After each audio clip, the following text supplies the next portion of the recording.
That thump you hear is the sound of the mic being kicked on for episode number 98 of the Stratosphere Lounge. Ladies and gentlemen, welcome. It's good to be back. It's been a long time, been 3 weeks, I think.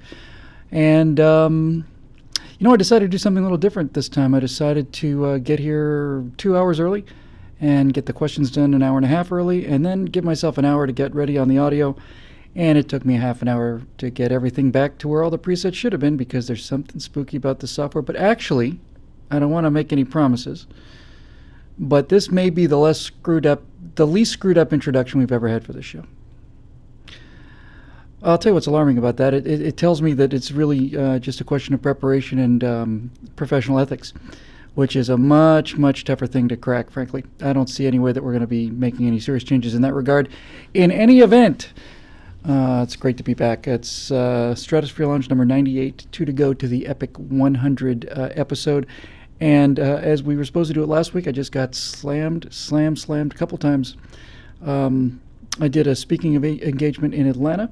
Saw Bill Thompson there and a couple of other old Strata Loungers. That was great fun. And then I have to go out of town again tomorrow. So when I have two speaking engagements back to back like that, it really just cranks me up in terms of, being able to get this stuff out. But good news, I'm going to Dallas on tomorrow.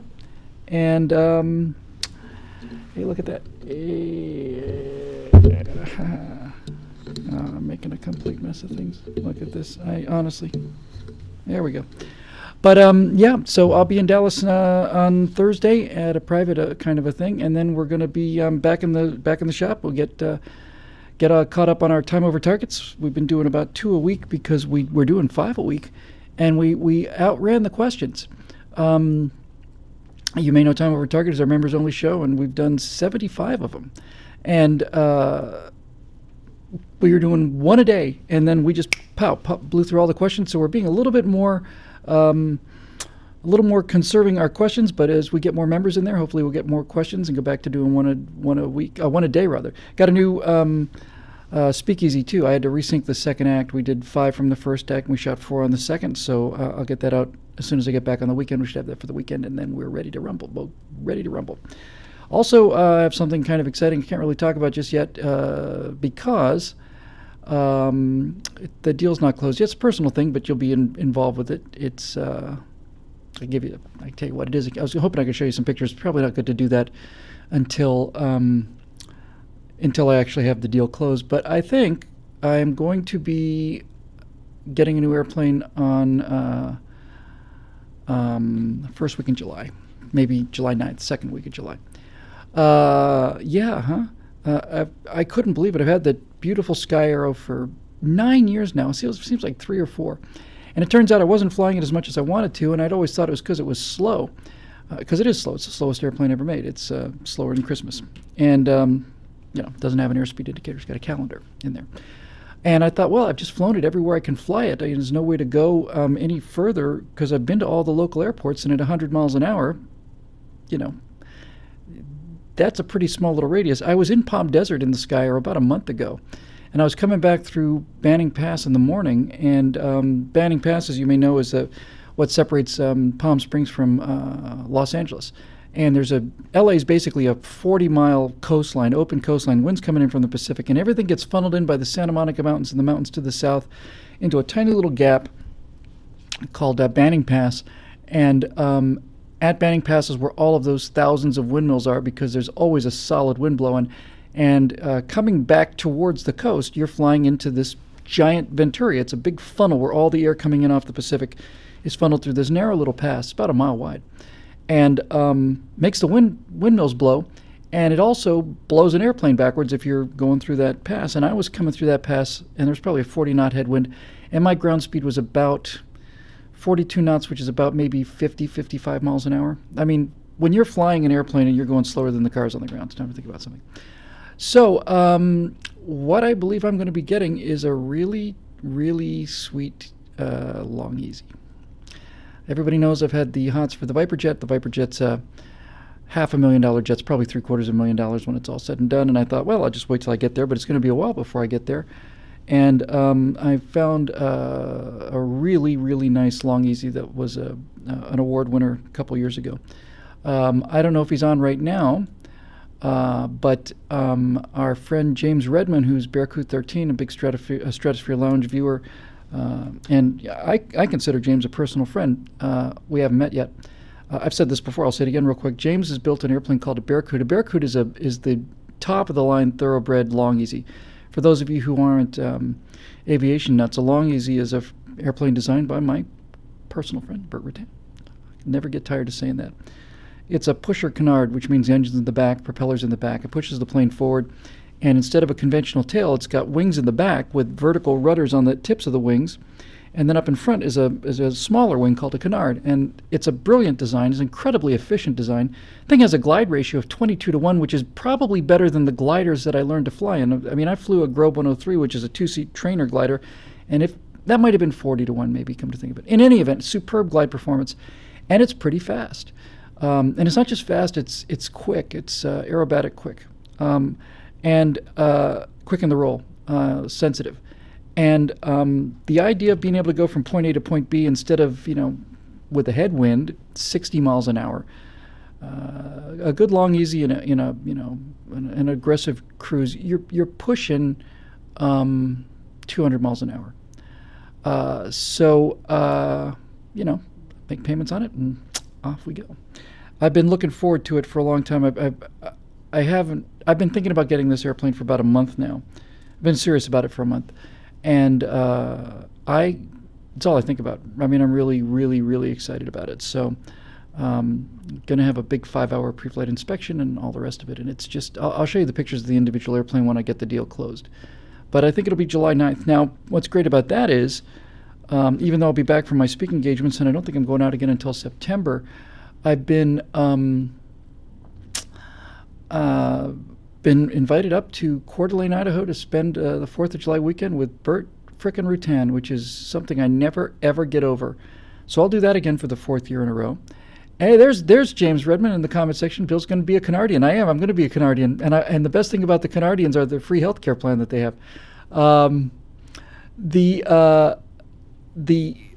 4th of July up there, and then the tentative plan is, and I'm very careful about this, I like to get excited about things, and I have big energies about things, but I'm also a pretty careful guy on the important stuff anyway. So the plan is, if I can get the pre-buy inspection done on the 9th, purchase the airplane around the 9th or the 10th, and then I will spend a day within gliding range of the big runway on Van Nuys. 16 Wright's about 9,000 feet. That's a lot of room. It's, for those who are asking details, it's got the 150 horsepower Continental IO320 in it. They were originally the 230, IO235, which was, I think, 100 horse. James will know, because he builds these things for a living. And then there's a bigger version that'll take the 360, the IO360 Continental's 160 horse, but I think this is plenty. And so I'm going to spend a day doing nothing but touch and goes around the big runway, get real used to the landing thing and get real used to the engine management, because it's going to be a little more complex. It's going to be considerably more complex than the lovely Sky Aero, which simply just doesn't. You fire that thing up, you turn it up, run the engine up, and all the needles get painted on. They go right where they're supposed to be, and they stay painted on. A little more management on the engine on the long. But I get used to the new flying characteristics. One of the interesting things about the long. And I hate talking about the Long Easy when James Redman's watching the show, because the guy's an actual honest-to-God expert. He builds them for a living. But I've heard this from many people, and certainly was my experience in the Velocity, which is a 4-seat, similar construction. It's not designed by Burt, but it was off of the Long Easy, Very Easy, Long Easy design. And I have about 80 hours in the Very Easy. In the Velocity. It's a much, much bigger and heavier airplane. But one of the problems about learning how to fly these longs, especially landing them, is they're just so efficient. They're such slick airplanes. They fly so beautifully. They're so aerodynamically efficient. All the lifting surfaces are lifting. Most people don't realize this, but in a conventional airplane, including the commercial airlines that you fly, the tail is pushing down in flight. Very few people actually realize that. But as the conventionally configured airplane flies through the air, the main wing is doing the lifting, and the tail is actually pushing down. And that pushing down of the tail rocks the plane around the center of gravity, and that's what changes the angle of attack on the main wing.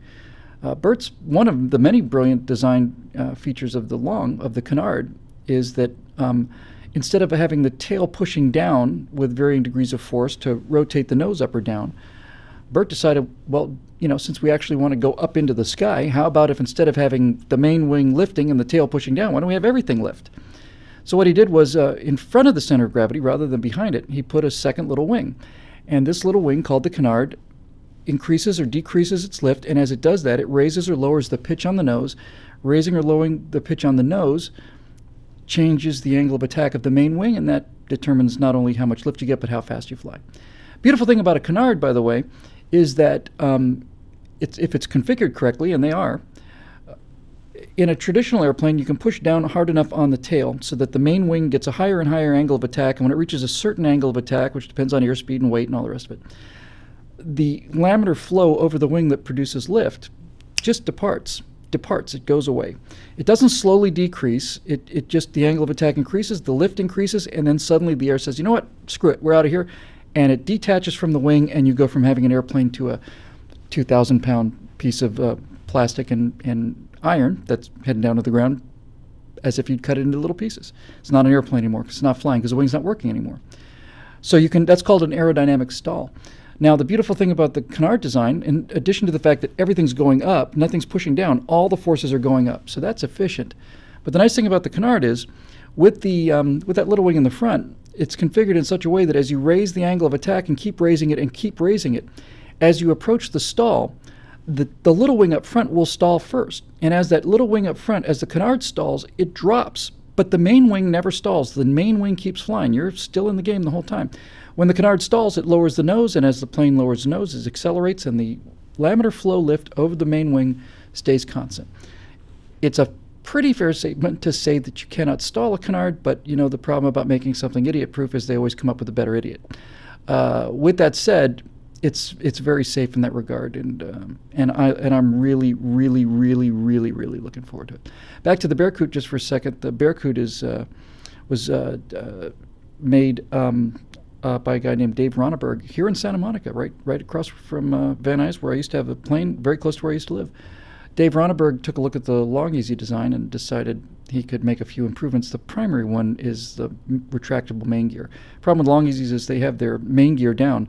It's not a problem from a performance point of view. They're so beautifully streamlined aerodynamically that it costs you very little speed, and it's certainly much safer. You can't forget to put down main gear that doesn't retract. But I'll tell you something, it doesn't look right in the air. The main gear hanging down has got a different look. It looks like an eagle that's just trying to land all the time. It's you see an eagle in flight, it's got its legs tucked up. So there are some options to retract the main gear, but we're not going to worry about that right now. So anyway, I'm pretty excited, and as we get closer, I'll be more excited. No big panic here. One of the things I've always wanted to do was some simple aerobatics at altitude. Now, a lot of guys get killed doing aerobatics, but almost nobody gets killed doing aerobatics with 5,000 feet of a hard floor clearance from the terrain. The people that get killed doing aerobatics are people who are doing air show performances on the deck. So when I say aerobatics, just simple things, loops and rolls, and just go up there and have some fun. There is, for those of you interested in this airplane, there's so many great videos. If you go to Bearcoot 13 on YouTube, James has tremendous stuff there, really exciting stuff. Great videos on the Bearcoot itself. But if you go to YouTube, you might want to look at, I think, just enter Long Easy and cloud dancing. And there's basically a guy in a long, I think he might be chasing a very easy, they're very similar airplanes, through the clouds. And I'll tell you what kind of blew my mind about that. I'll run a bit of it later. When you fly through clouds as a pilot in a small airplane, you think, okay, here we are going through the clouds. And the problem with clouds, although it's not a problem really, it's just something I've noticed. Clouds are great because when you're flying through open air, you have no way of knowing how fast you're going. You've got no reference marks. When you're down close to the ground, you can feel the speed, but up in the air, you don't feel any speed at all, really. When you get close to clouds, you get a sense of motion and a sense of altitude and bank and all that cool stuff. And you can punch through a cloud, and that gives you a sense of speed. But what you don't really realize is how big the cloud is. And in that cloud dancing video, you will see him flying through the clouds and you think, oh, great. But as it continues, you start chasing another airplane, similar design, probably the same. It's either a very easy or a long easy. And you see this little long and this little very easy banking through the clouds. And then you suddenly, for me anyway, you suddenly realize, look how tiny that little airplane is, how tiny it is, just a speck. And if you watch that video, among the many other videos out there, but if you watch cloud dancing in a long easy, you realize just the audacity of it. I think that's really it. The audacity of it. I never get over the audacity of it. You know, even commercial flying, which has gotten very boring, which is exactly how it should be. We want our travel to see our relatives to be a very boring experience. But when you see cloud dancing, or even when you think about the fact that we go through the air with 150 of us going faster than a musket ball at 7 miles above the earth, and we're drinking Coca-Colas and eating peanuts. That's an audacious thing to do. But when you look at this cloud dancing video and you see these two little plastic birds just chasing each other through these clouds, I never ever watched that without thinking of the audacity of the human spirit. I mean, here we are, just a couple of, of vertical apes that have just figured out how to do this. It blows my mind. Makes me so proud, Really does. It just makes me really proud to be a member of this species, to just go up there and do it. And of all the times I ever had that feeling, I think I had it most when I was doing the soaring, because I learned how to fly in gliders. Now, certain sailplanes will have I don't know, it's been a while. I want to say an 80-to-1 glide ratio. Certainly it's 40. It might be 60. It might even be 80 for the newest of the new. And when you think about that, it's amazing. My personal record, and I set this record within 20 hours of my first glider ride. I mean, I did it early. Out in the Mojave, which is a great place to go soaring, I flew for 8.5 hours. I went 186 miles off a 1,800-foot tow without an engine. So, and that's nothing compared to what the real guys do. But I was in a Grobe 102, which is not a super advanced glider by any means, pretty basic. And man, I'll tell you what, I just remember thinking, I've just gone almost 200 miles without an engine, and I've gone from 1,800 feet to 14,000 feet without an engine, same flight, been up in the air all day, 8 o'clock at night. Honestly, it was in the summer. They called us down. I could see them flashing lights at us to get us to come home because it was time to go. I mean, when it came time to go home after that 8-hour, 200-mile flight, I was at 8,000 feet and climbing.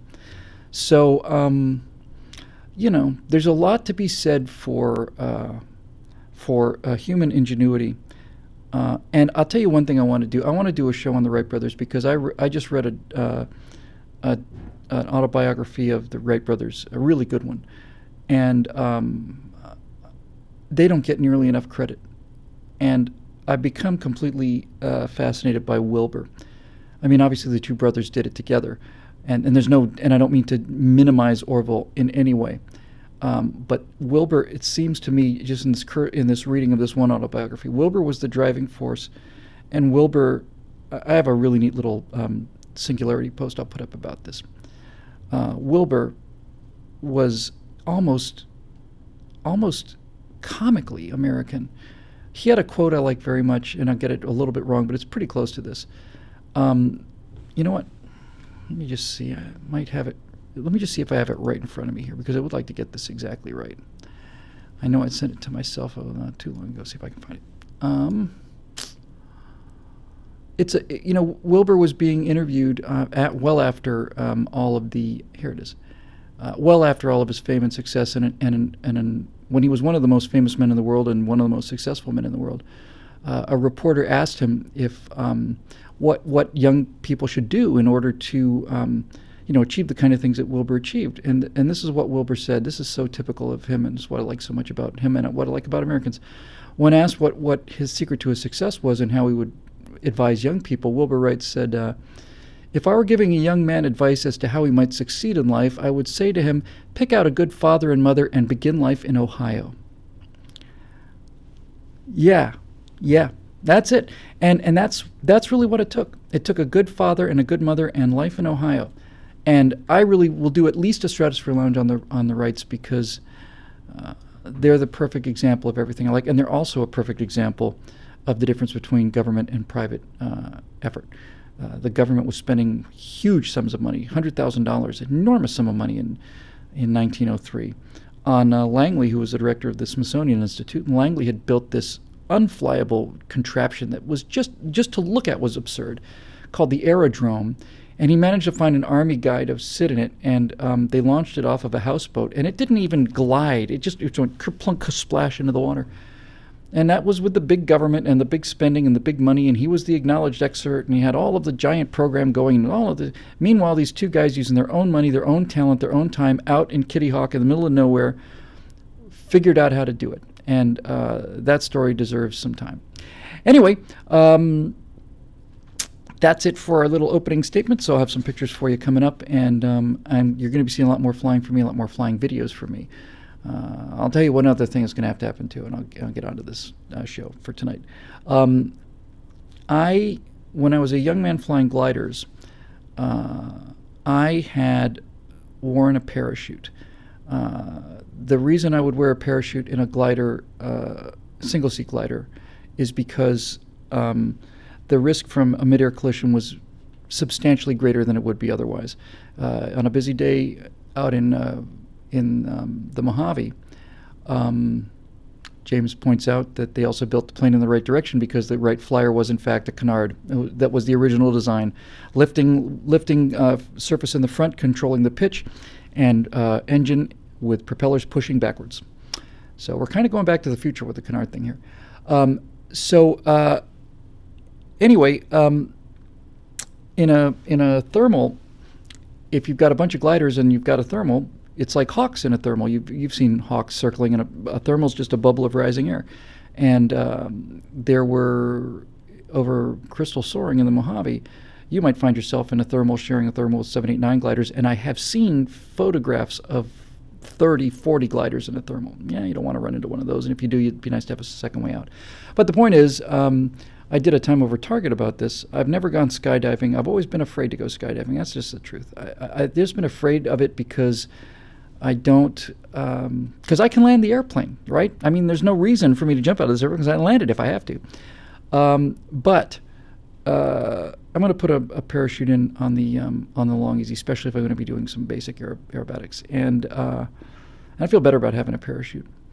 And I'll be flying a lot higher.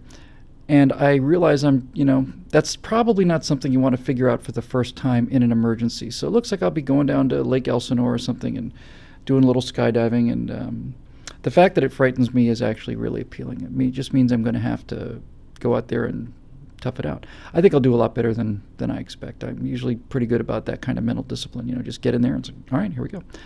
And the one thing I've seen in every video and certainly heard anecdotally is you see people just white-knuckled, like, take me back, I changed my mind, I'm not going. And then they're about to vomit, they're so scared. Then they go out the door, and the next thing you know, they're in free fall, then they're under canopy, then they land, and the first thing they do when they get on the ground is they run into the hut and say, let's do it again. So I suspect that'll be fun too. So anyway, that's that. So tonight on episode 98 of the Stratosphere Lounge, we're doing the Big Lie edition. I did a afterburner on the Big Lie of Tomorrowland. I thought, there's other big lies out there, so let's get to it. I think we can knock this off. I know we can knock this off in one. The Big Lie edition, things that people talk about as either on our side and can't get figured out, but mostly what the left generally tries to throw at us. So let's go through the big lies based in order. We had a comment section from last week, and we've got another one today, so I just took my favorites, but these are pretty much the top-rated one. Let's start with Patrick Dillon. The lie that the New Deal policies of FDR brought us out of the Depression. There are people who know more about this history than I do, but there was the overall economy of the United States at that time was a very boom-bust kind of an economy, even more so than today. What is not common knowledge, although it's been popularized by guys like Len Beck, was that in the 1920s, before the Great Depression, there was a virtually identical situation, a sharp collapse of the market, followed by just a gigantic, enormous, catastrophic recession. And instead of FDR at the helm, we had Calvin Coolidge, I think the most underrated American president. And Coolidge did the opposite of what FDR was going to do later. Coolidge looked at the situation and he cut federal spending in half. He cut it in half. And within a year, unemployment had gone from something like 25% to like 2%. Because he cut taxes in half is what he did. And federal spending and taxes and all the rest, he just basically got the government out of the way. And it would basically took the economy's shackles off, and what was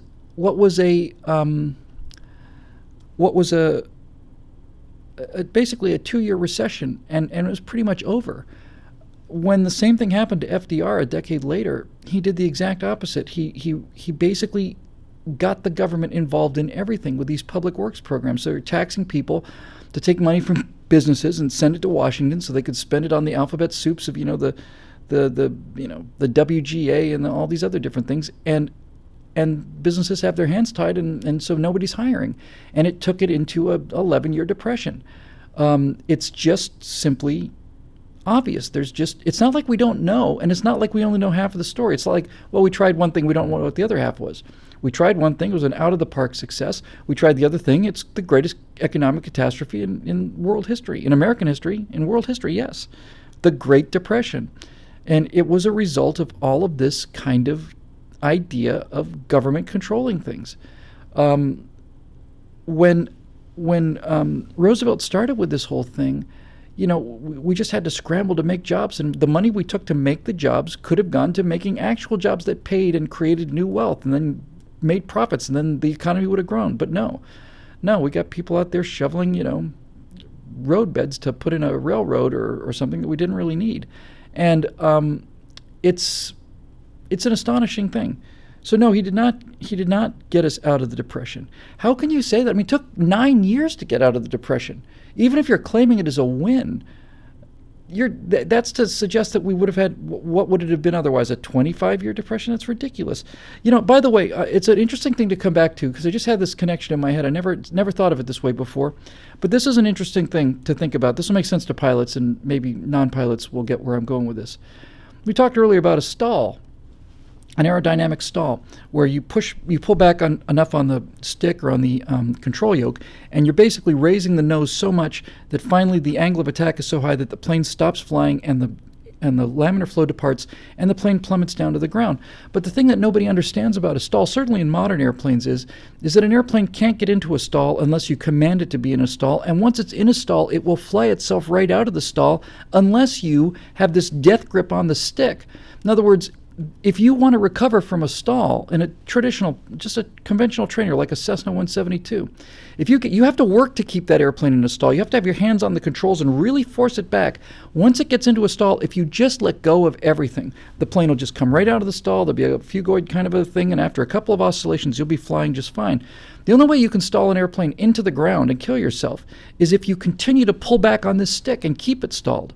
Or if you pull out too aggressively, or if you mostly it's just people just panic and they hold back on the stick. And I think that's basically what happened with the economy in the Great Depression. Instead of just recovering from the stall, which is what Coolidge did, or just leaving it alone, in which case you probably would have been out of it in 3 or 4 years tops, they kept inputting the wrong control inputs into the economy and kept the economy stalled for a decade.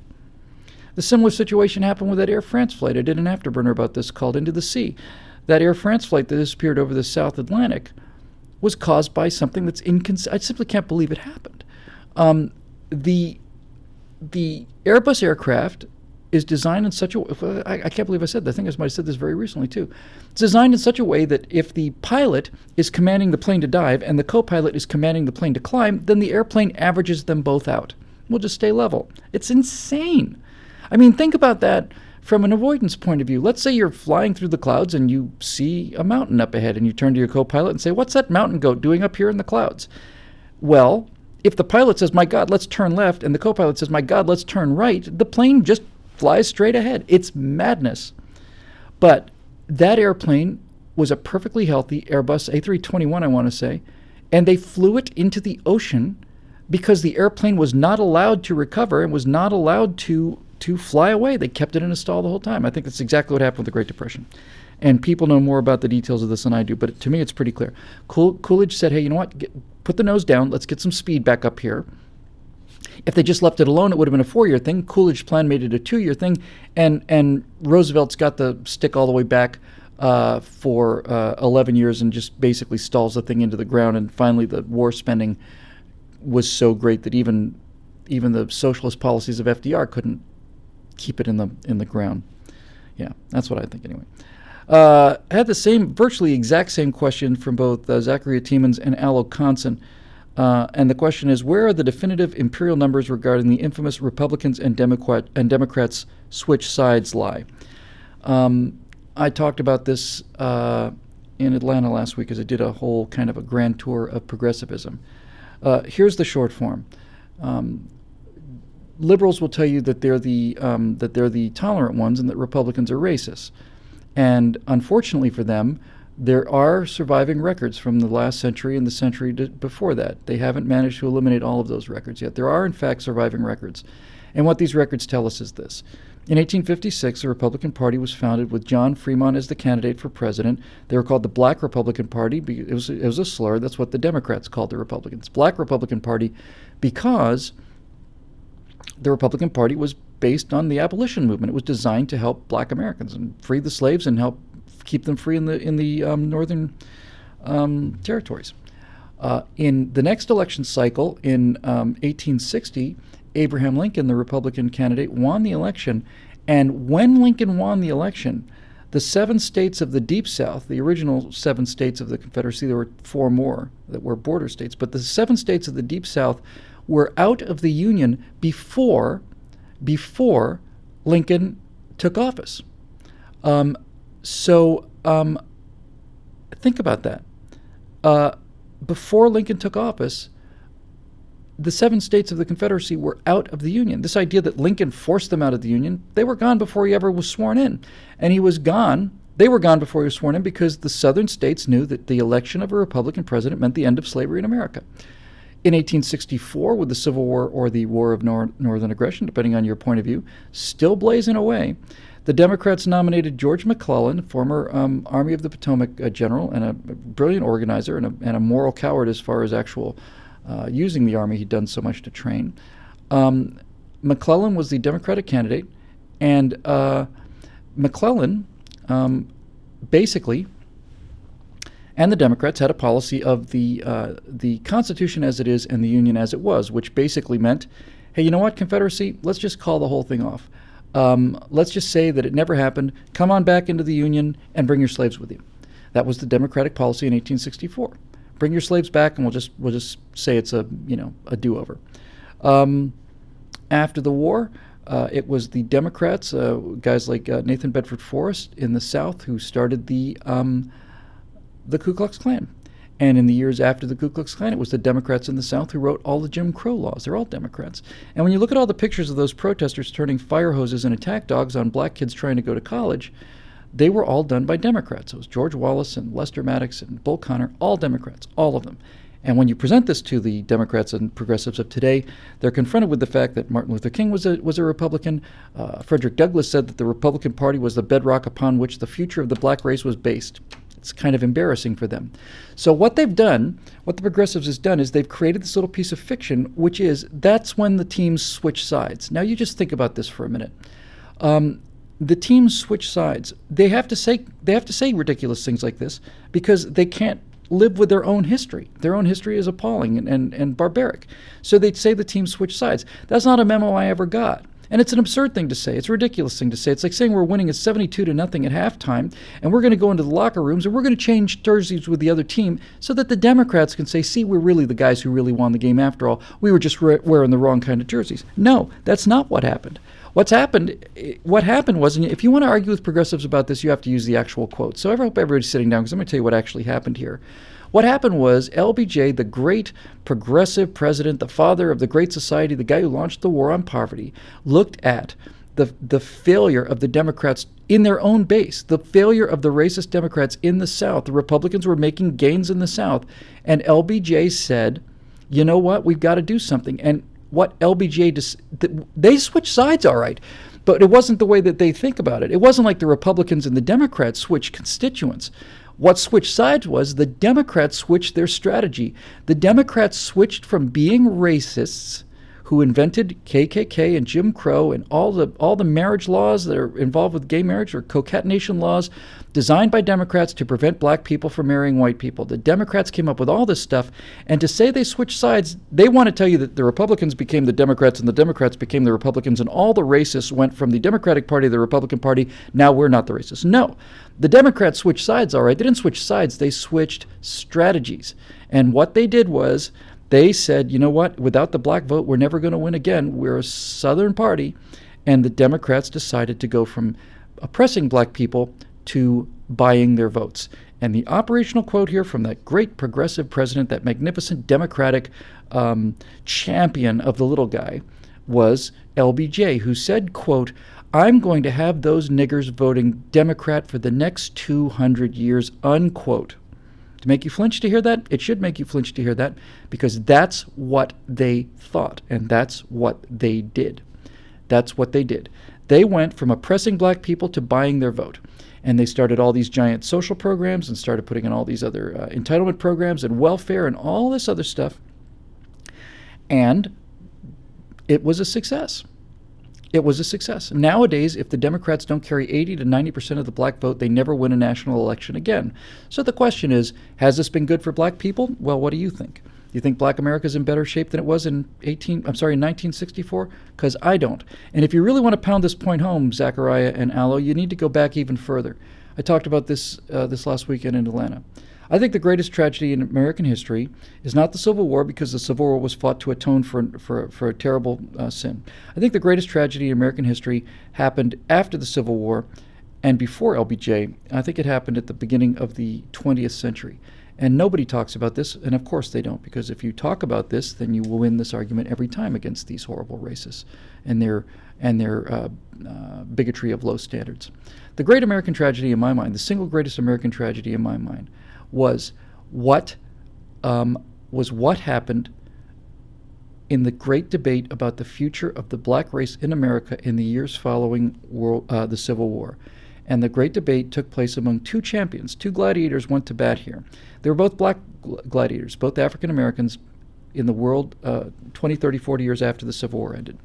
One of them was a man named W.E.B. Du Bois. W.E.B. Du Bois was a black intellectual, and his position was, white people owe us, and what we'll do is we will petition them and use guilt against them, and we will basically say, give to us money and political power, and then we meaning the what he termed, this is his term, not our term.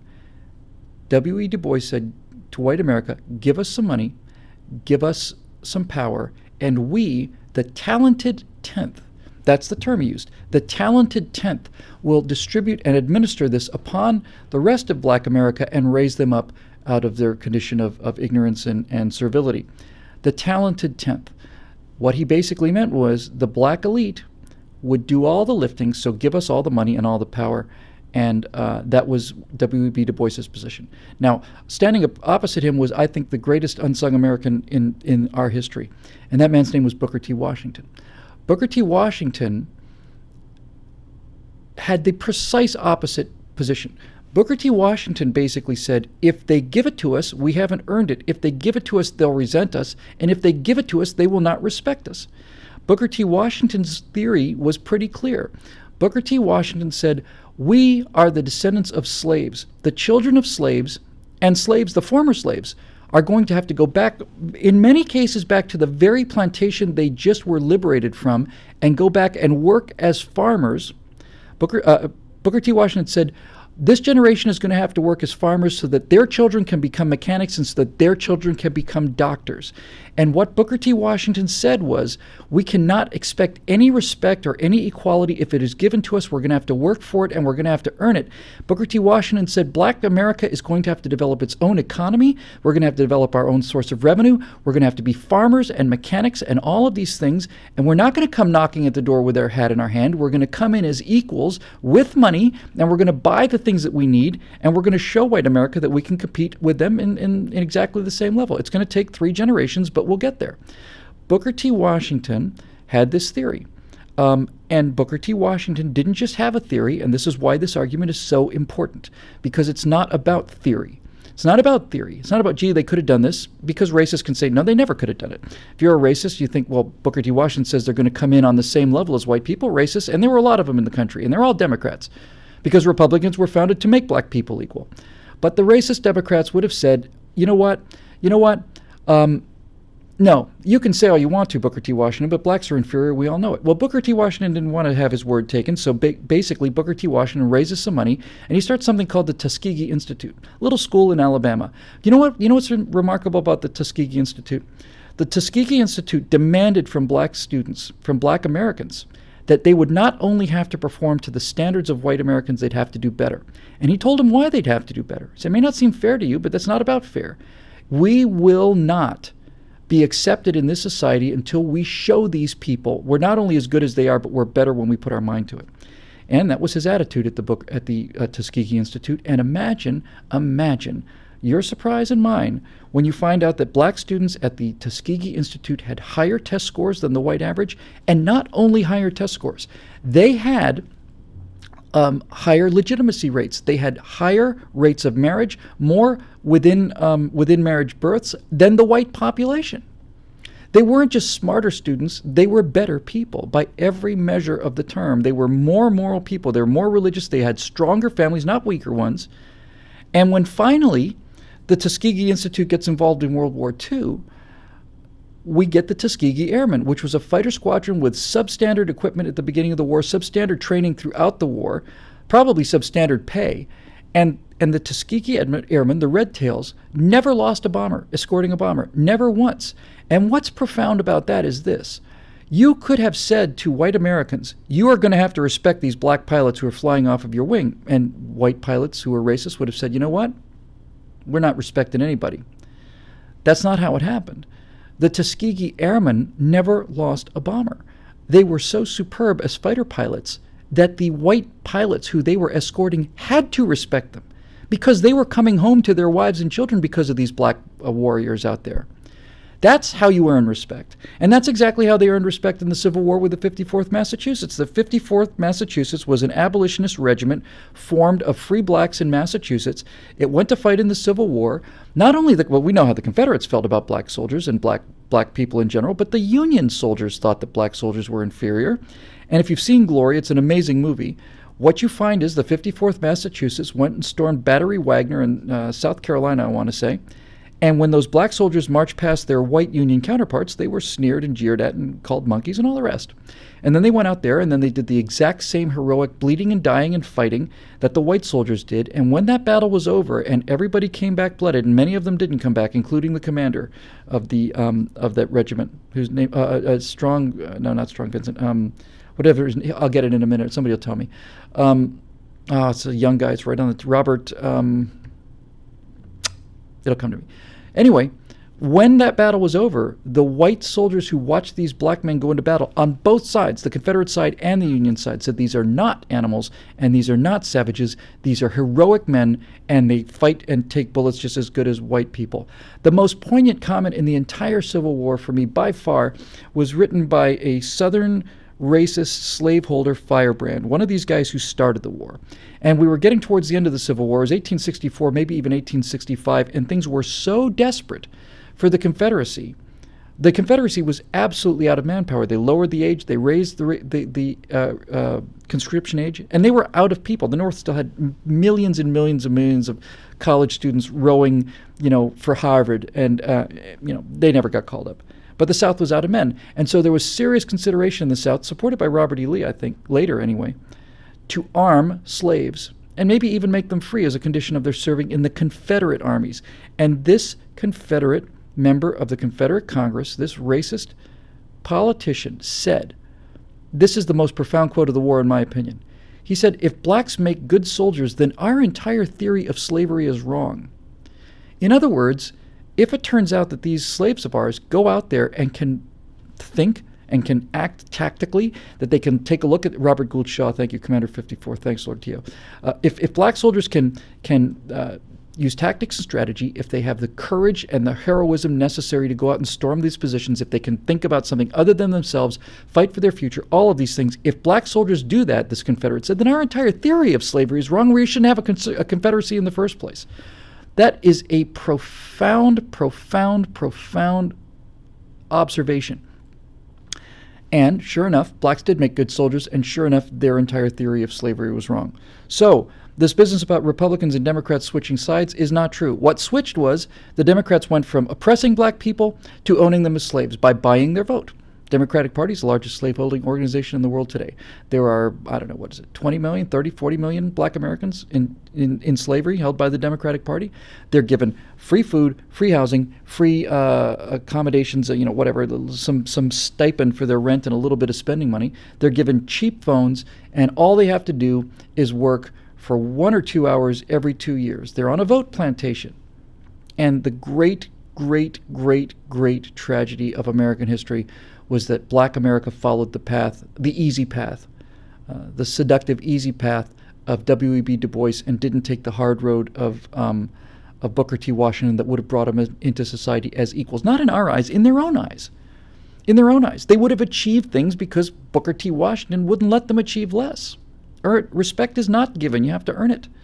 And as far as the talented 10th goes, we still have the talented 10th, Barack Obama is a member of the talented 10th, and Al Sharpton is one of the talented 10th, and Jesse Jackson is one of the talented 10th. They're people who get go to the Great White Father and come back with the bacon and distribute it to their people, and they get to be big men, and they have fantastic funny haircuts, and they ride around in big cars and impress themselves and everybody else. Yeah, it's a great plan if you're one of the talented 10th. And they move out of the black neighborhoods, by the way. Reverend Wright is one of the talented 10th. He railed against white America his entire life, and the second he had money to retire, the first thing he does is get out of that ghetto he was in Chicago and go live among the white people in a gated community. They're hypocrites and they're liars and they're evil, and they know what they're doing. They know what they're doing. They're keeping their own people in slavery. Both the whites and the blacks are keeping black people in slavery in exchange for their political power base. It's a catastrophe, and it's a disaster, and it's evil, and it's got to be fought. And that's how you fight it. It's the biggest lie in the country, by far. Moving on, Justin R. White asks, the big lie, if you're white, and then you are inherently and irredeemably racist, regardless of your actual thoughts or conduct. You have to understand something about the progressive movement. The progressive movement it's a good question to follow on the one that we just took. The progressive movement is predicated upon giving minorities goodies, not a lot of goodies, just food pellets, basically.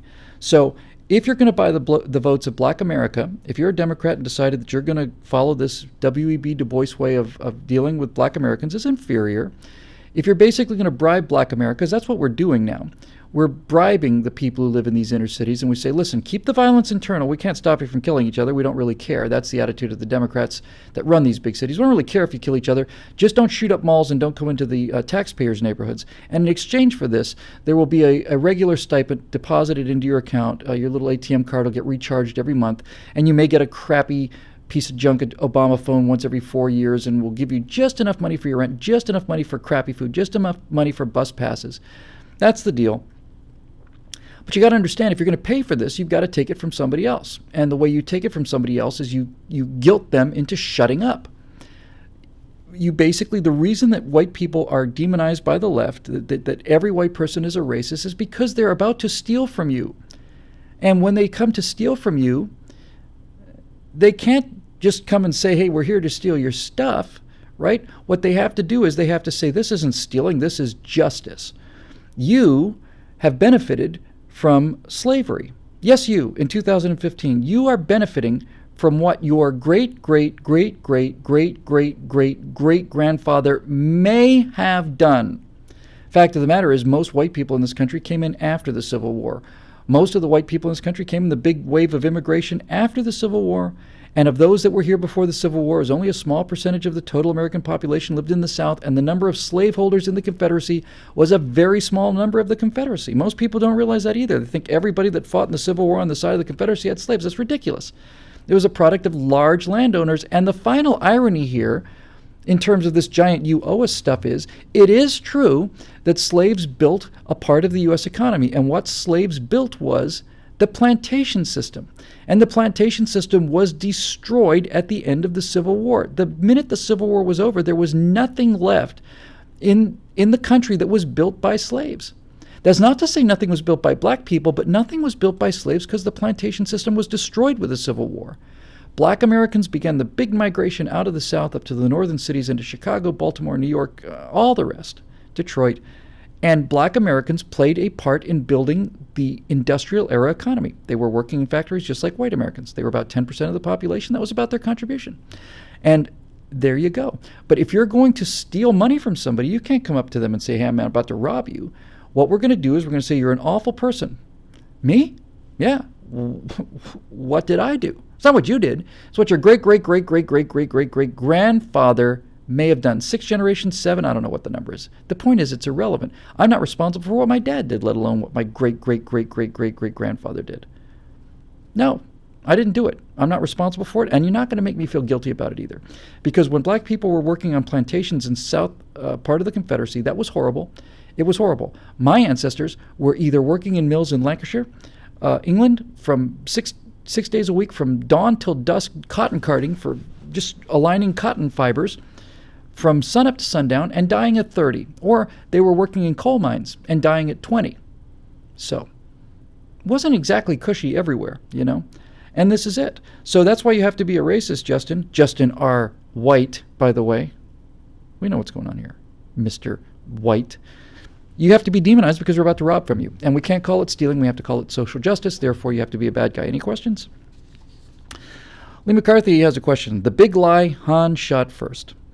I did a whole afterburner called Han shot first. You know, it seems like a trivial thing, honestly. It's a big deal. Star Wars, you know. For those of you who may have been born on another planet in a galaxy far, far away from this one, in the original Star Wars series, the first Star Wars movie, when they first meet Han Solo, he's at the cantina in Mos Eisley Starport. Nowhere will you find a more wretched hive of scum and villainy. Unless you were to go to another galaxy far, far away, many, many, many years later, you'll find a town called Washington, D.C., which will beat it as far as scum and villainy is concerned. But at the time, Mos Eisley Starport, never will you find a more wretched hive of scum and villainy. And the first time we see Han Solo, he's sitting at a table, and he's about to get up, and a bounty hunter comes down and sits opposite him, and the bounty hunter has a gun leveled right square in the middle of Han Solo's chest. And during this conversation, the bounty hunter says he's going to bring him back to Jabba the Hutt, and Jabba the Hutt wants Han Solo dead or alive. And Greedo, the bounty hunter, says, easier for me to do it dead. Any last words? Han, thinking fast, just trying to tell him, hey, I'll get you the money, I'll get you this, don't worry about it. And what he does is he unlatches his holster, pulls his gun out under the table very smoothly, and just before he's about to be murdered by Greedo, he pulls the trigger and blows Greedo away. If that's not self-defense, nothing is. Greedo has just told him he's going to kill him. He's just told him he's going to take him to Jabba the Hutt, he's going to be killed.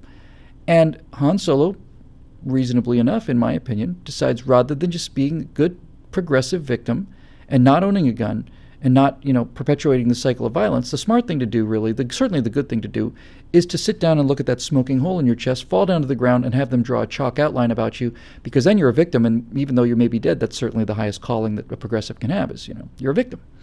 Han decided he didn't want to be a victim. He decided maybe he wanted to live another day or two, so he preemptively shot this guy who'd come to murder him. That's what happened in the Star Wars movie. But George Lucas, who went fully insane after the success of the first Star Wars movie and the second Star Wars movie, and who was not a good man to begin with, decided, in retrospect, that this was not an example he wanted to be comfortable with. He didn't like the idea that Han shot first, even though he wrote the damn scene. He made it feel like, oh, Han's murdering this guy. That only happens when you get old and senile and soft, because it's crystal clear in the first version of the movie. Crystal clear. But no, they had to go back, and in the many, many, many ways that he screwed up the original movie. It's bad enough he screwed up the second three, but he had to go back and screw up the first three just to prove to the rest of you who's the boss here. He went back and redid it, re-edited it, so that Greedo gets a first shot off, and Han follows. Han's shot is something like a 20th of a second after Greedo's shot in the redo, which means that you can't react that fast. It's not like Han watched Greedo shoot, miss, and then fired. If you split you really can split the hair enough to find out, oh, Greedo fired a 20th of a second before Han, but Han was ready to shoot anyway. In fact, he had shot because you can't react that fast. No, it's all part of this giant liberal douchebaggery about how we're all going to be great and guns are bad and all the rest of it. And it's George Lucas basically changing history. And that's the reason I really like the question, and it's the reason I like the whole dynamic, because it is in fact like being in Soviet Russia. You're going to go back and airbrush out the past. That didn't happen. Really? No. You can't get a version. He will not release a version of the movie where Han shot first. But Han did shoot first because I saw it with my own eyes. It's like 9/11, I saw that with my own eyes too. I saw it with my own eyes as well. I know what happened. Han shot first. He was right to shoot first. That's why you like Han. See, that's the thing too. That's why you like Han Solo. You like Han Solo because he's the kind of guy that's not going to just roll over and die because of somebody else's moral comfort. He kind of liked to live. So would I. It's kind of an American thing. Of course he shot first. Jennifer Lechner wants to know, the big bankrupt lie, there is a Social Security trust fund, and if any big lie takes down this country, it's this one. All the rest are just nuisances. Look, the short form on this is when Social Security sold to the American people, it wasn't a handout, because when it was, even as late as it was when it started, I want to say it was in the 60s, wasn't it? Part of the Johnson programs.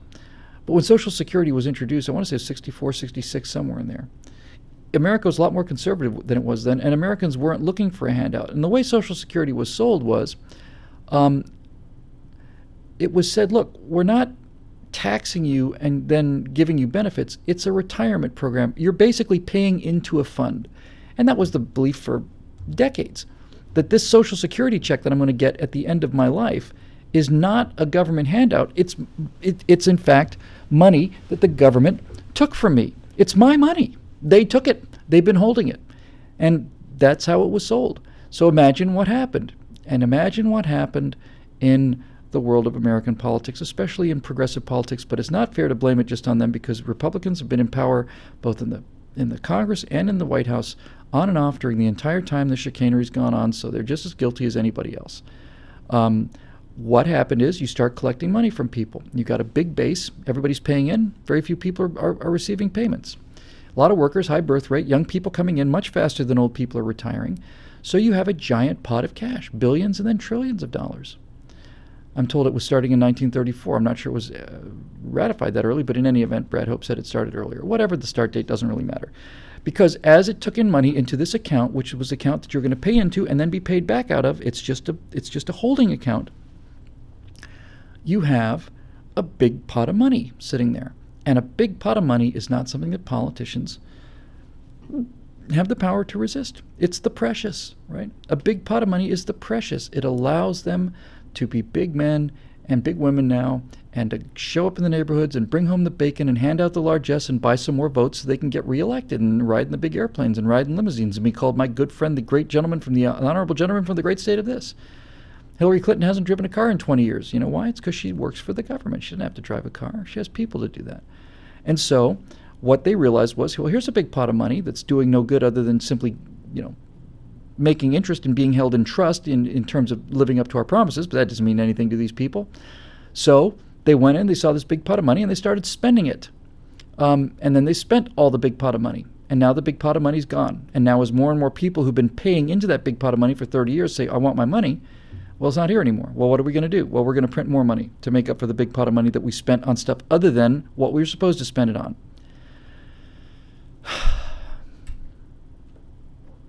Any questions? It was stolen, just like everything else. Stolen. What else do you call it? When money is set aside in a drawer, or in the words of Al Gore, a lockbox, for a specific purpose, I'm putting this money away for my retirement fund. Right? Right, government? You're taking it from me, and I'm feeling it. It hurts. you're going to take the money and it's going into an account, right? So when I need it back at the end of my career, I get it back, right? You're going to hold on to it, right? Oh, yeah, yeah. Well, where is it? Well, we actually spend it on stuff. It's theft. It's larceny. It's actionable. You should be in prison. All of you should all be in prison. Okay? Boom. There it is. So that's the situation. Now what do? We don't have any money. Now it's broken. Now, as it turns out, it will bankrupt the country. But here's what's interesting about Social Security. Social Security is it's probably the best example of something in terms of thinking about a problem in a different way. For example, here's the way it works. We don't have a declining population yet, but certainly our birth rate is way down over what it was. So we have a couple of different problems. Number one, they stole the money. Number two, we don't have as many children as we used to relative to old people, which means that it's getting top heavy. Fewer people are coming in at the bottom, more people going out at the top. That's bad. And there's a third problem. And that third problem is if you used to retire at 65 in 1966, let's say, if you retired at 65, you might live another 4 or 5 years, get your heart attack at 68 or 69, and off you go. You're off the rolls. You don't have to be paid anymore. Retirement used to be 5 years, 10 years before you died. Nowadays, you're still retiring at 65, but you're living to be 80, 90. It's 20 years, 30 years in some cases. So not only was the money stolen, and not only is the base smaller than it used to be compared to the tip of this Ponzi scheme, basically, is what it is, but also the amount of money that we have to pay over time is much greater because people are living a lot longer. So there are two ways to fix this. One way is to raise taxes and increase the revenues. Don't change anything, but increase the revenues. Put more money. You got a teeter-totter, right? You got to swing a seesaw. And you've got expenses here and revenues here. So what you want to do is you want to increase the revenues, bring the revenues up, bring tax, and it gets to be a little more in balance and it's in the black. But it costs a fortune, an incredible increase in taxes to do that. But what's interesting about this whole thing is, if you think outside of the box and you've got this thing in balance, it's true, you can either raise revenues and balance it that way, or you can move the fulcrum. You can move the balance point. And what you find in physics and also in economics is a very, very, very, very small shift in the fulcrum, in the balance point, has enormous effects way out on the extremes where you get into revenues and expenses, a very big extreme. So here's how easy it is. Right now, if I was president of the United States, right now, I would say, folks, I tell people what was broken and why. We're out of money, and we're not making enough of it, and we're not going to raise taxes because we've already got enough taxes. We already have enough regulations. Here's the problem. We don't have enough money. Here's how we solve the problem. Starting now, I'm sorry about this, or I think I've actually heard it better than this. For those of you who are going to retire in 10 years, we made you a promise, and you're going to retire at 65. If you're more than 10 years out but less than 20, you have to go to 66. If you're more than 20 years away from retirement, you have to work to your 67. This is not a big burden on our society at all. We keep the promise of the people who are closest. The people a little further away have to add another year. The people who are considerably further away have to add 2 years. You've got plenty of time to think it over. If you move that fulcrum like that, the next 10 years, 65, 10 to 20, 66, 20 on, 67, Social Security is in the black again. It's in the black again. It's that simple. And frankly, folks, if you want to know whether I would rather work to 67 till I retire and then live to be 97 versus retire at 65 and die at 69, it's not a tough one for me. It's part of the price of living in a more successful society based on medicine and those big pharma companies that have taken all the money. It's a simple thing to sell to the American people. Now, is there a little bit of pain in this? Yes, I suppose. If you're 54 years old and you were looking forward to retiring at 65 and you're 54 and your heart is set on retiring at 65, well, you're going to have to wait another year and retire at 66. If you're 35 years old and you were or 45 years old rather, and just dying to retire on the day of your 65th birthday, well, guess what? You have to wait another 2 years. This is not an unmanageable solution to the problem. It's a simple solution to the problem. We all bear it equally. There is one fault line in here, and this is just tough. It's just tough. There's nothing I can just say. It's just too bad for you. If you make a dividing line there, right, between if you're 10 years out from retirement, you're okay at 65, 10 to 20, you're out at 66, 20 on, you're out at 67, then there are going to be people that are 1 day away from that dividing line. You are going to find thousands of people whose birthdays line up in such a way that if they'd been born 1 day earlier, they would have been able to get out at 65, but no, now they have to get out at 66. or 2 days earlier, or 5 or 20 or whatever. That line is going to be there, and I'm sorry to say, too bad for you. There's no other way to do it. Too bad for you. So, problem solved. Pretty simple, really. Moving on, Jeremy Scholl says, big lie, we're a democracy. We're not a democracy, we're a republic. We're not even much of a democracy in terms of the way we vote anymore. The whole voting rights issue is a whole other story. I suspect what he's getting at here, certainly what I think is worth getting at, is we talk about America as a democracy. We live in a democracy. We don't live in a democracy, and we don't want to live in a democracy. We live in a republic. And there's an enormous difference between a republic and a democracy. And look, the reason I venerate the founders is not because they were good-looking guys with powdered wigs or any of the nonsense, or they were all white slaveholders. I revere them because they put an enormous amount of work into making my life better. They put enormous amounts of work in the 1700s into making my life in 2015 better.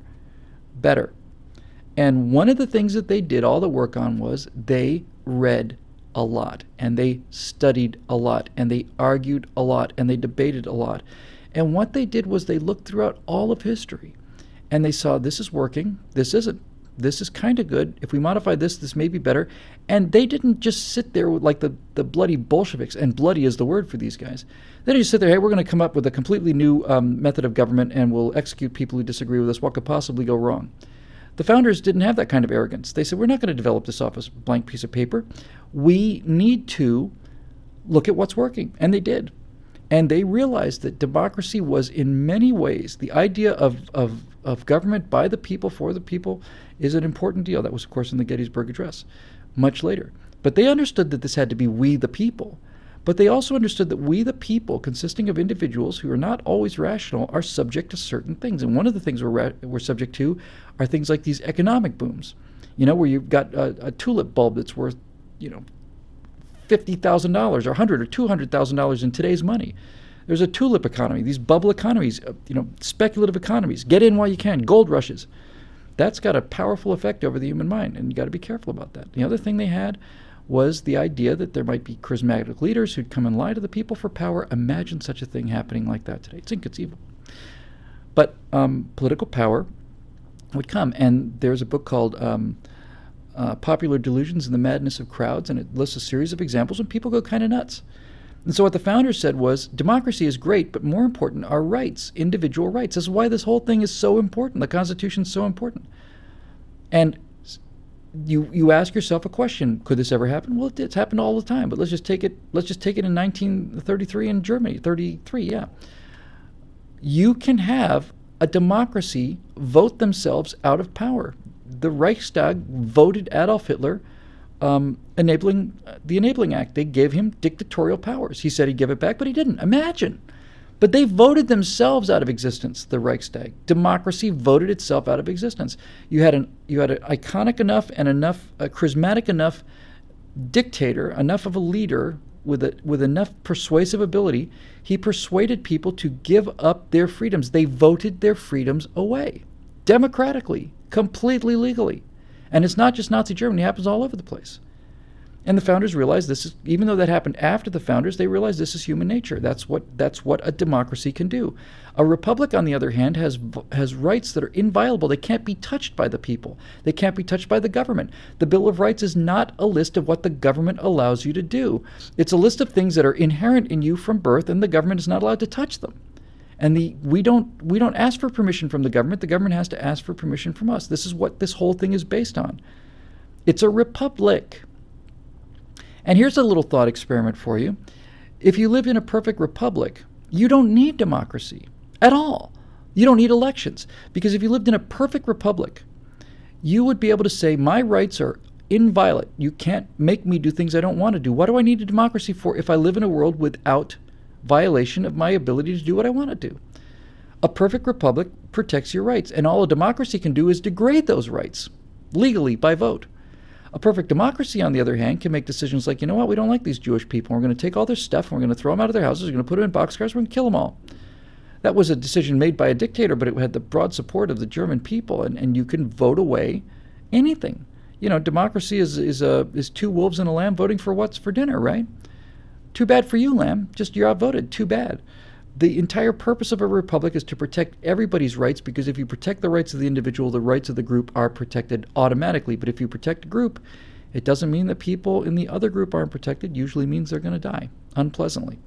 So no, we don't live in a democracy. We live in a republic, and we need to make this case all the time. A republic is a democracy with brakes on it, with the ability to move slowly over time, but largely immune to these crazes that sweep populations, and it's absolutely the way to go. And everything that the Democrats do is designed to reduce the republic to the level of a democracy. That's why they want to get rid of the Electoral College. That's why they want to eliminate state power. That's why they want to concentrate power into one place so they can gin up enough votes in the cities, and then they can tell everybody what to do, and they're in hog heaven when that happens. Cindy Lou Sin, our friend Cindy Lou, says, one of the biggest, fattest lies in American history is that the words promote the public welfare in the Constitution means welfare as we know it today. What did the word welfare really mean to the founders? Well, it meant welfare, it meant well-being. But I think you got the cart in front of the horse here, Cindy, because it's not that the founders chose the wrong word for welfare because of the giant handout state. It's just another work of genius on the part of the progressives who are ruining this country. When these geniuses decided that in order to buy the black votes that we're going to need to stay in power for the next 200 years, they realized that this meant a dole. It meant wealth redistribution. It meant government handouts. The general welfare means that you can do only things that apply to everybody. In other words, if the Constitution talks, and by the way, the general welfare is not part of the enumerated powers. It's a preamble. It's like saying, come on in, have a seat. But if you were even to go and claim it had any authority, which it doesn't, but just let's say it did, it says the general welfare. What that means is, if you say you can spend money on a road benefits everybody, and defense benefits everybody. It's the general welfare. It doesn't mean I get to take money from you and give it to that guy, because that's not the general welfare. That's not good for you. It's good for him. It's specific welfare. It's limited welfare. It's targeted welfare. Okay? So, there you go. It's not the general welfare. But that's not really the point, Cindy, honestly. The real point is this chicanery and the genius involved in the people that set up the dole program, because the Constitution had been written for 100 years. And they looked at it and says, well, what does the Constitution provide for the common defense? Promote the general welfare. And then they realized, you know what? We'll call our wealth distribution welfare. Even we're so bold and shameless that even though that's the part of the Constitution that says that you can't do things for one people, you can only do it for everybody, we're going to do that. We're going to take money from one set of people, give it to somebody else, and we're going to name the program welfare. Because then when people have a cow, it's not called the dole or the handout, it's called welfare. Well, where do you get this authorization for this welfare? You knuckle-dragging conservatives are screaming about authorization. Yeah, where's the authorization for this in the Constitution? Then these progressive liars can basically say, well, right there it says promote the general welfare. This is the welfare program. It's right there in the Constitution. It says welfare. What's the matter with you? See how it works? You can make the case for anything. You know, we the people of the United States of America, in order, to form a more perfect union. If you want to make a program designed to take everybody's rights away, call it union.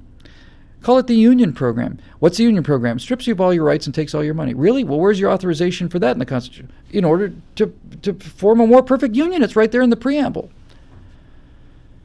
And we're too stupid, We're too stupid. And I'm one of the stupid ones. I never thought about politics. That's one piece of stupidity that stayed with me through most of my life. But you'd hear about these government power grabs.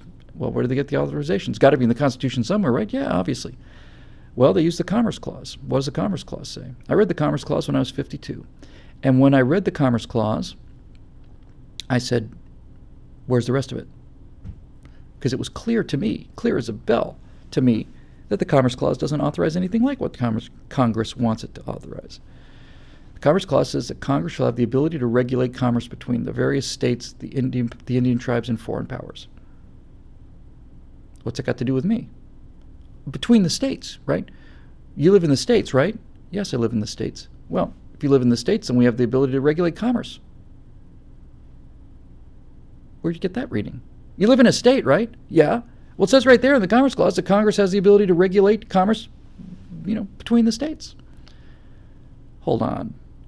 The Constitution is a construction manual and an operator's manual to divide power three ways. And the three parties that the Constitution and the federal government, design of the federal government is designed to share powers with, are three entities.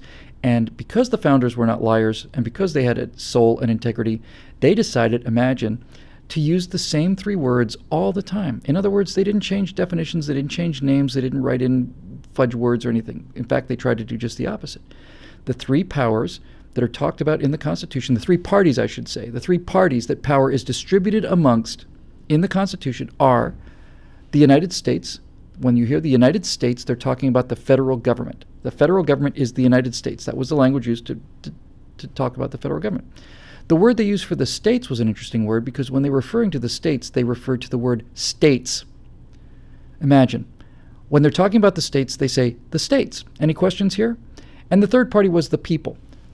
The United States, the states, and the people. The federal government, the states, and the people.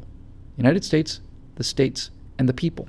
So the Commerce Clause says Congress shall have the power to regulate commerce among the states, the Indian tribes, and foreign powers. So when it says regulate commerce amongst the states, what it means is Congress shall have the ability to say that Minnesota cannot make a deal with South Carolina different than the deal it makes with Florida.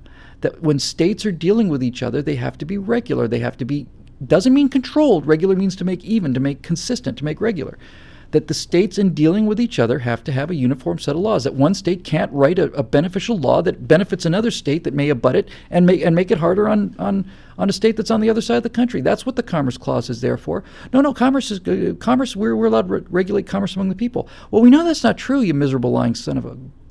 Because, frankly, if the Constitution were to give Congress the power that you claims it does, then the Constitution would have said Congress shall have the ability to regulate commerce among the people.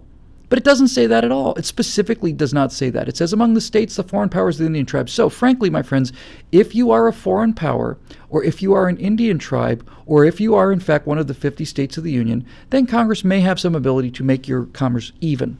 But if you're not a state or a foreign power or an Indian tribe, they got no business telling you what to do. And it's very simple. And when people say to me, well, Bill, the Constitution, well, that's your opinion. The Supreme Court ruled that they have the ability to do this. My response is, the Supreme Court is wrong. Because the Supreme Court derives its authority from the Constitution, and the Constitution is written in plain English, and I can read an English sentence. So you're wrong. It's clear. There's no question about it. It's clear. It's like the Second Amendment, crystal clear. No. We're suckered into this legal kind of thing. Oh, well, the lawyers know better than... No, they don't. No, they don't. Lawyers and chief... Are you saying that you know more about the Commerce Clause than the Chief Justice of the Supreme Court who made this ruling in 1946? I'm going to say, well, obviously I do. I don't know what would cause him. I do know what would cause him. He's a progressive. But no, obviously I do. Because I've got the correct interpretation of this single English sentence, and he doesn't. Next question. Of course I know more about it than he does. It's obvious. I can read. He can't. He can read. He's making a decision and trying to pull the wool over the eyes of the rubes, and the rubes let him. Antonio Cunningham asks, how about the big lie about the war on women? There's so much evidence against this, but apparently people still miss it. The war on women is part of the Democratic progressive policy of electoral victory. They would have lost in 2012 because they were going to lose in 2008, but they had to get enormous black turnout. They got it again in 2012 because they told black people that white politicians are going to put them back on the plantation. And another group that you have to turn out in large numbers is women. Single women, married women vote Republican, but single women vote Democrat. And the reason single women vote Democrat is because even though they talk about what incredible feminists they are and how strong they are and how brave they are and how tough they are and how self-reliant they are and all the rest of it, ultimately they want somebody to take care of them. And if it's not going to be a boyfriend or a husband, because God knows that's not very feminist, then it has to be the great father, the big father. The big father in Washington is going to take care of them. That's why you have feminists like Sandra Fluke, who are, they've got master's degrees and they're independent women and they've got everything all sorted out. They're completely on their own and they're completely independent, but they want Uncle Sam to buy their birth control because they can't afford $30 a month. And they want Uncle Sam to do this, they want Uncle Sam to do that. It's pathetic. It's pathetic. It's a bunch of insecure crybaby women who want to be taken care of by the great big father in Washington. And so, in order to gin up this base, we have to tell them about how the rest of the country is launching this war against women, and just vote for us and we'll take good care of you, sweetheart. Come on over here and just wrap our arm around you and you'll be just fine. It's pathetic. It's just pathetic and sad. This feminist movement, which started out as a human rights movement, is now just a giant bunch of crybabies complaining about things like safe space and so on. So, is there a war against women? There is not. And the reason we know this is because there's no evidence for it. And the reason we know there's no evidence is because they're inventing evidence. And the great classic example of recent time is the Duke rape case. It's the rape culture. It's part of the war on women. It's the rape culture. Men are taught to rape, not only taught to rape, on campuses they're encouraged to rape women. And raping women is what we're all about. And it's all throughout the patriarchy and has to be stopped by voting Democrat, you see, because otherwise everybody's going to be raped all the time. And they crank out these lies about 1 in 5 women have been raped or attempted rapes and all this nonsense. Let me tell you how this works. How do we know that this is a lie? How do we know that the rape culture is a lie and not? How do we know that I'm not lying, or how do we know that I'm misinformed? I'll tell you how we know.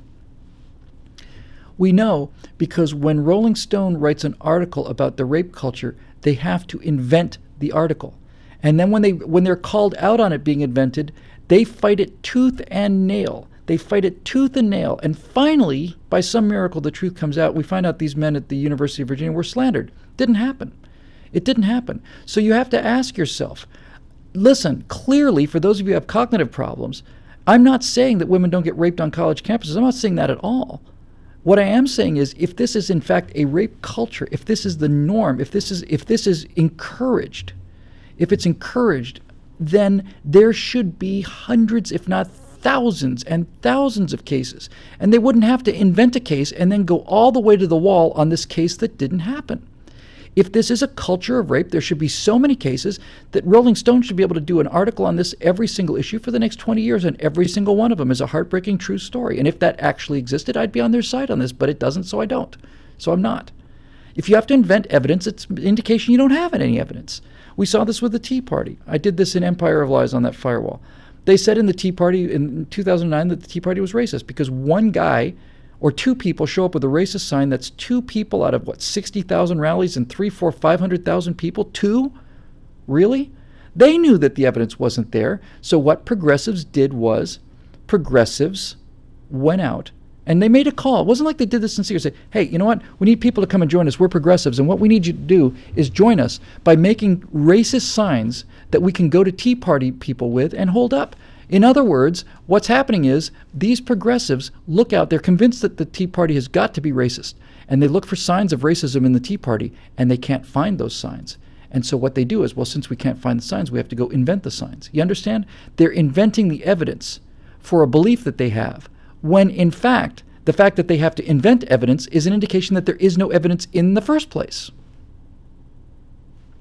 And this is what we're dealing with out here. And the only way to defeat this argument is to call it exactly what it is. And if you have to come and show signs of my team being racist, if you can't find enough signs of my team being racist that you have to manufacture racist signs and show up at my rallies to prove what a racist I am, that's not only an indication I'm not a racist, it's an indication that I'm obviously not a racist because you can't even find enough evidence to make the case one time. Same thing with the war on women and all the rape charges. Individuals do get raped on campus, and it's a crime. And this invention of this war of women is a disservice to the women who are actually raped by actual rapists who need to be beaten to death, frankly, and that's a conservative position. Funny, isn't it, that when you ask people about this rape culture, well, the Republicans are in favor of raping everybody. Well, first of all, it's not happening. Secondly, if you ask a Republican or you ask a Democrat what should happen to an actual rapist who actually rapes a woman, the Republican will say that guy needs to be put up against a wall and shot. And the Democrat will say, well, we need to understand what motivated this kind of thing. Obviously he had a very tough childhood, and we need to get to the root causes. And it's terribly sad what happened to you. No. There's a war on women, all right. And it's being waged by people who want to keep women in burqas and throw acid on their face if they're raped by male relatives. And this war on women is being waged by people called Muslims. And it's happening all around the world.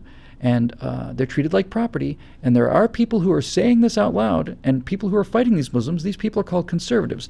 There is a war on women, and we're the ones who are trying to fight the people that are waging a war on women. Not these liberal D-bags who have a sternly worded letter and wouldn't know how to defend a woman if their life depended on it. Pretty simple, really. T.M. Smith says, how about the lie that guns kill people and spoons make people fat? We did a trifecta not long ago on an ad that's got about 4 million views, a campaign video on YouTube, where they set up a fake gun store in New York City.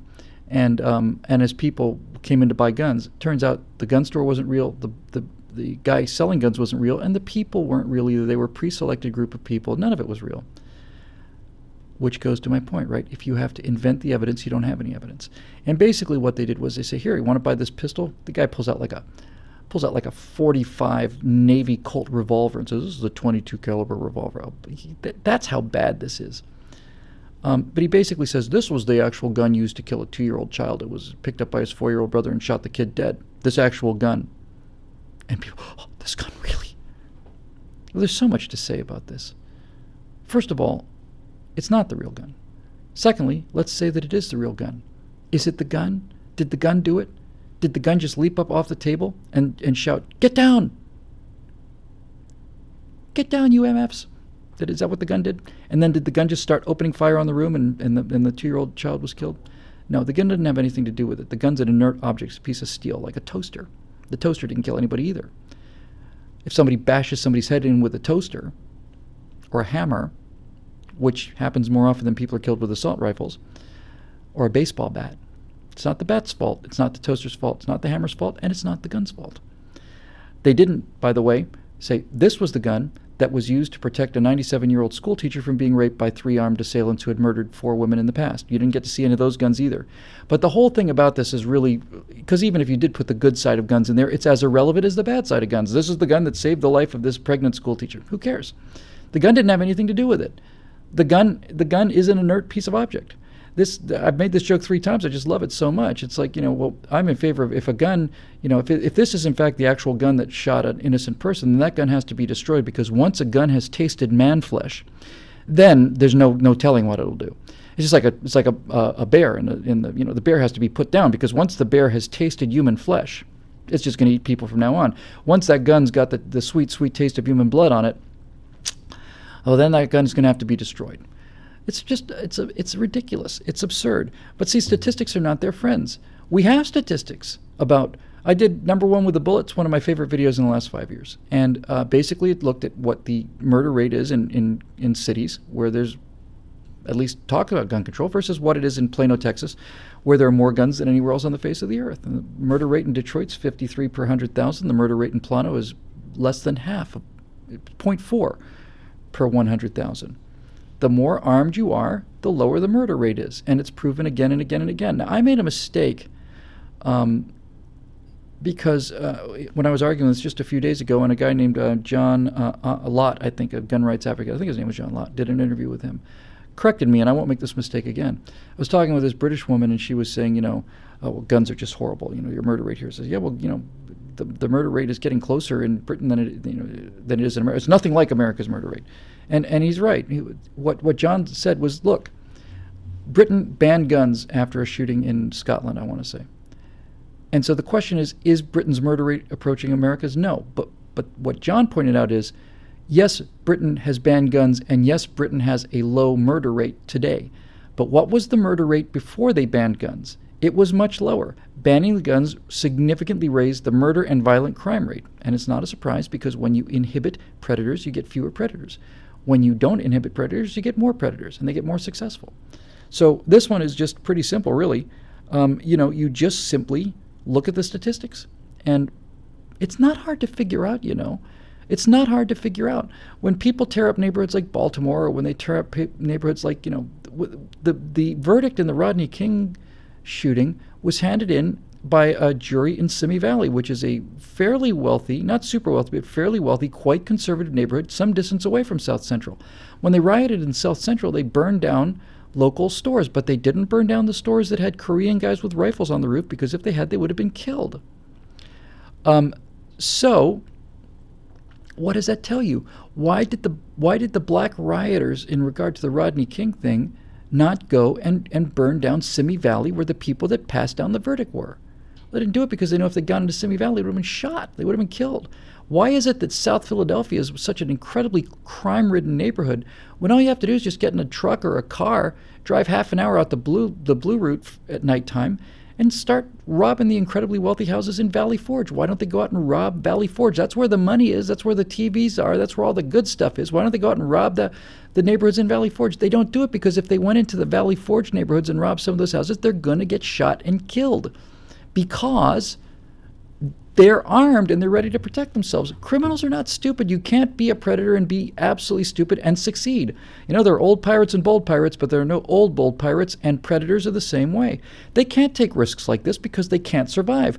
That's why predators pick on the weak. Animal predators and human predators. If a guy's walking down the street and he sees me walking down the street, and on the other side 2 blocks away is an 80-pound, 70-year-old woman, and he wants some money, he's not going to give me any trouble.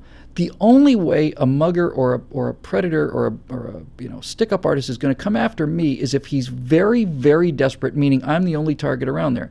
Because I'm 6'1" and I'm 175 pounds, and there's a chance I could hurt this guy. Even if he's got a gun, there's a chance I could hurt him.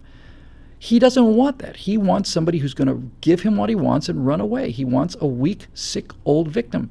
And when you arm somebody, they're not so easy to kill or steal from. And it's not a giant mystery. It's not like we can't figure it out. It's simple. So the statistics are there. It's not so hard. I want to get them all done tonight, and we are now, what are we, about an hour 51 in? No, we're an hour 30 into the recording. We still got some time. So we'll get them all done tonight. Susan Speakman's big lie. Her big lie, the big lie, white privilege. We hear this term all the times now. And it's not just white privilege. There's male privilege, white privilege, and undoubtedly any number of other kinds of privilege. And this is all part of the same thing we've been talking about all night. If you're going to pander to groups and if you're going to get political power and you want to take groups of money from one group and give it to another group in exchange for votes so that you can stay in power and ride in your limousines and fly in the big private jet, the one with the 4 engines on it, the 747 with another one behind it, then you have to have a plan. And the way you have a plan is you set all these tribes against the middle, and one way to do it is through this idea of privilege. What they're basically saying is, well, first of all, they're saying shut up. That's the first thing. Because again, folks, once you understand this, it's really clear. The purpose of progressives is to come and steal you. Progressives take from the competent and the hardworking and the successful and give to the incompetent and the lazy and the stupid. That's how it works. That's the game. That's the scam. They're going to take your stuff and give it to people that don't do anything other than vote for them. That's how it works. So if they're going to come after you, they've got to demonize you. And white privilege is a way of saying, first of all, if you start giving us any grief about us taking all this money from you, how dare you speak to me? You are a white slave owner, and I am a person of color. And I'm a woman of color, furthermore. The entire history of my life has been being oppressed physically, emotionally, intellectually by you, and you've been stealing from me my entire life, and now I'm standing up at last and speaking truth to power, so I'm going to take back some of the things that you stole from me. That's how the scam works. And that's why white people have to be demonized and males have to be demonized, because if women are going to take stuff from men, then males have to be demonized. If black people are going to take stuff away from men, then white people have to be demonized. And if you want to go after the one part of the population that's been successful and done all the real work prior to 50 years ago, the external work of building the country, that's not to say motherhood and housekeeping and all the rest are not critically important, but if you actually want to go and look at who built most of this stuff, it's white males. And so they're the target-rich environment, right? They're the low-hanging fruit. That's where the money is. That's where the power is. Demonize them. And so we say, well, you live a life of privilege. Now, listen, this was probably true for any time right up until about 1970, I want to say, round numbers. If you were to come to me as a black woman in 1955 and say, you have privileges that I don't have, she'd be right. She'd be right. There was prejudice throughout the entire country, especially in the South, that was keeping her back. Prejudice against women that was keeping them back. They were right. They had a point. But now it's not only not true, it's the inverse of true. Does anybody out there actually honestly think that if there are 2 candidates for the job and one of them is white and one of them is black and all other things being equal, and forget about it being equal, just assume that all other things are being equal, and he's applying for a job or she's applying for a job at a major corporation, which one do you think is going to be hired? The white male or the black woman? Please Please, please, please, please, please spare me. We all know. And Touré knows. And his talk about, I'm being kept down, I'm being kept down, I'm being kept down. Come on, please, Touré. You're trotting out this slavery thing. Don't you have anything new? It sounds like you're riding into town on one of these, medicine wagons. Might as well have a single horse and brightly painted wheels of wooden spokes. And you might as well have, Dr. Touré's snake oil cure, because what you're selling me is something that's been out of vogue for a century now, right? It's played out, man. It's not true anymore. It's over. Now, you can occasionally get people to admit this, but then what they want is retroactive revenge. In other words, if my great-great-great-great-great-great-grandfather was a slave owner, and he wasn't, but that shouldn't get in the way, and your great-great-great-great-great-great-grandfather was a slave, then you owe me, and I have to fork over my stuff. Well, let's get into this. It is true that in the cases of a slave owner and a slave, there was a great injustice done to the slave. That's true. But that slave is dead, and that slaveholder is dead, and his kids are dead, and so are the other guy's kids, and those kids' kids are dead, and those kids' kids are dead, and those kids' kids are dead, and those kids' kids may be our grandparents today. So, I just think that you cannot undo an injustice by perpetrating another injustice. You can't undo an injustice by perpetrating another injustice. That's why the only case of reparations in my mind that ever could carry weight that I've seen in American history, they talk about reparations for Indians, reparations for blacks. The only case for reparations that I think had a solid ground and that I would support, at least in listen to hearing, was the reparations against Japanese Americans. You know why? You know what's different about that? Because they were talking about paying the people who actually suffered. That's why. They were talking about paying the people that actually suffered, that were harmed. That's the entire idea of tort law, is that if somebody's been harmed, you try to make them whole. You want to make them whole. If somebody hurt you and crippled you through negligence, then they owe you money to try to make up for the damage they've done to you. So, okay, you can at least make the case. But this idea that we're gonna make up what happened to slaves by paying their great-great-great-great-great-great-grandchildren, and furthermore, demonizing the great-great-great-great-great-great-grandchildren of white people who very likely had nothing to do with it. And when I say very likely, I mean 2 or 3%, had nothing to do with slavery. It's a fig leaf for the stick-up game. It's a stick-up game. It's a robbery, okay? That's what it is. It's institutionalized stealing from one group by another, and in order to get away with it, you have to demonize the people who are about to be robbed.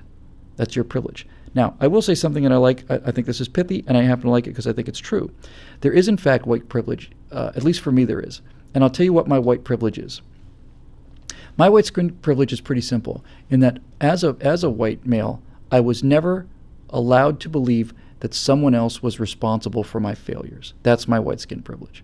My white skin privilege was that I was privileged enough to live in a family where no excuses were made for my failure, that there was nobody keeping me down, because there's nobody keeping these people down today. There's nobody keeping Touré down. There's nobody keeping these black professors, these young women who are talking about privilege. You can't even speak in the room because you're white. You have no right to speak here because you're privileged. Go away.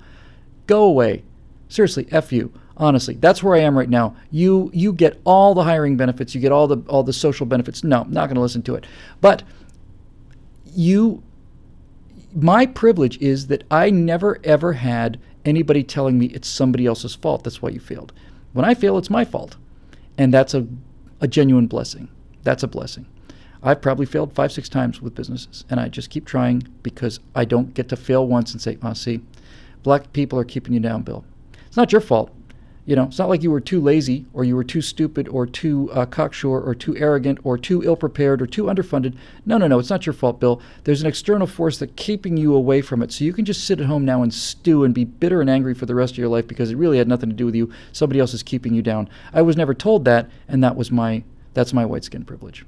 I never got to believe that lie. It's nice to be able to blame things on other people, because being successful is harder than being a failure. I ought to know I've tried both. I was a failure for 40 years, and now I'm a little more of a success, and I like to be more of a success in the future. It's much, much harder to be a success than it is to be a failure, and if somebody could cut me a good excuse for it, very likely I would have taken it, but they didn't, so I didn't. Joshua Tiemens, will we ever be able to definitively debunk the war for oil slander? If so, how? Joshua, that's a great question. There's two killer arguments that I will about to deploy, and you can simply pick them up and run with them. You will hear progressives say that the only reason we're in the Middle East is because of oil. It's a war for oil. This suits them because if it's a war for ideology, if it's a war to free people, then what do we need progressives for? If it's a war of a good country, I've said this on American Sniper. American Sniper terrorizes the left because you watch the movie, you see Chris Kyle is a good guy. If he's a good guy, then maybe it's a good army. If it's a good army, then maybe it's a good cause. If it's a good cause, then maybe it's a good country. And if it's a good country, what do you need the left for? The left is predicated on changing America fundamentally. If it's a good country, what do you need the left for? You don't need the left. You only need the left to radically change this god-awful mechanized corporate death state. And so now they have to make the case for the corporate death state. So we couldn't have gone into Iraq to free Iraqis and to provide for our security because that would be the sign of a good country, a moral country and a smart country. No, it has to be about a commodity, and oil is good because oil is black and greasy. And even though the machines that they're using to write their little articles about how awful the war for oil is are powered by oil, because most electricity in the country is, and certainly the car that you use to go down to the Starbucks and bitch about the war for oil is running on oil, put all that aside for a minute. There are two airtight arguments that what happened in Iraq is not a war for oil. The first one is this. Iraq is really Gulf War II. It's Iraq II. Iraq I took place in 1991 when Saddam Hussein invaded Kuwait for the oil fields. And Saddam Hussein put his armies and his tanks over the oil fields. What happened in Gulf I? Well, the United States, after a long air campaign, launched a 100-day ground campaign, and in 100 days, they had completely destroyed Saddam Hussein's armor presence in Kuwait and driven him back, fleeing across the sands of Iraq. You all remember the pictures as well as I do. There were the burning oil fields in Kuwait that Saddam had set on fire as he departed. So what does that mean? It means that in 1991, the United States Army sat upon the richest oil fields on the face of planet Earth. They didn't have to get there. They weren't like, gee, we have to invade. They had already done it. They were there. The war was over. The threat was gone. The enemy tanks were destroyed. And the United States of America sat on top of the richest oil fields on the face of the earth in 1991. And what did we do? We put the fires out because we're good people. And then we went home. Then we went home. We didn't put our own pumps up there and start pumping that oil out. We gave the oil back to the Kuwaitis because it was theirs. We were already on the oil fields, and then we went home. That would have been a war for oil. We had the oil. The war was won. The objectives, if it was a war for oil, were over. The enemy is destroyed, and we are sitting on the oil field, so let's start shipping the oil back in 1991. And we didn't ship it back. You know why? Because it wasn't a war for oil. That's why. We fixed the oil fields, we put out the fires, and then we went home. When we went back the second time, this is really the argument, honestly, Joshua. This is it. See, the terrible thing about progressives when they try to argue things is they're so bloody stupid about so many things. They'll say Iraq is a war for oil, man. It's a war for oil. I had this breakthrough thought maybe 5 years ago now, because I've been defending the Iraq war for a long time. In so many cases, I think we got one of these coming up. In so many cases, the best way to debunk a nonsense conspiracy is to grant the conspiracy. Grant it. Assume that it's true. Assume that it's true. What would it look like? And this is when I had this breakthrough moment. What if it was a war for oil? What if we actually went to Iraq for the oil? What would the Iraq war look like if it was in fact a war for oil? Now, unfortunately for the left, in order to answer this question intelligently, you have to understand enough about the military to be able to give an answer that is consistent. If you understand enough about the military, you're asking a question about war, you have to understand the basics about how the military works in order to intelligently answer that. So let's intelligently answer what a war for oil looks like. Well, here's what a war for oil looks like. If you want to go into Iraq and get the oil, you set up a series of armored strikes to whatever hardened targets are around the oil fields. You would go in with a great deal of air power. Any existing hardened targets like tanks or in place positions would be destroyed from the air. They'd never get to see the soldiers on the ground. You would simply eliminate all of the enemy units because oil fields are out in the desert. You see, they're out in the desert. Any troops, any troop concentrations, any armored personnel carriers, any tanks, any of that stuff would be destroyed by air, and we're superb at that. We're very, very, very good at it. So the first thing we do is we go wipe the enemy off of the deserts where the oil field is. That's the first thing we do. Then we take armored columns, guys in tanks, and armored personnel carriers, not guys walking on foot, and forget IEDs because these all happen in the cities. No, we're not anywhere near the cities. We're not anywhere near roads. We take some M1 Abrams in there, and we set an armored cordon around these oil fields, which is patrolled 24/7 by our unbeatable air superiority. And there are no Iraqis within 200 miles of where we are. We're out in the oil fields. We have tanks on the ground in a little steel ring around these oil fields, and we've got a constant overflying cap of American air power, and nobody goes near those oil fields. Then what happens is we pump the oil out of the ground because that's what we're there for, and we put them in tanker trucks because that's what they're there for. And these tanker trucks are escorted by tanks and by helicopters and by armored personnel carriers and by air assets.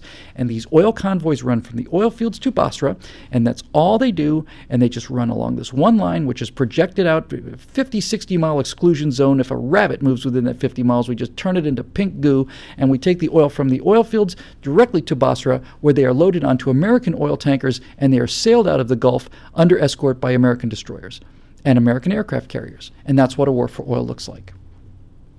And you know how many casualties we take in our war for oil? You could make a pretty compelling case we don't take any, but I bet you it's less than 100 top case. You send in our Air Force to destroy their armor. You send in our air assets to destroy whatever units are on the ground. You put armored units in there to make sure nobody comes after us with a rock or a machine gun or whatever the case may be.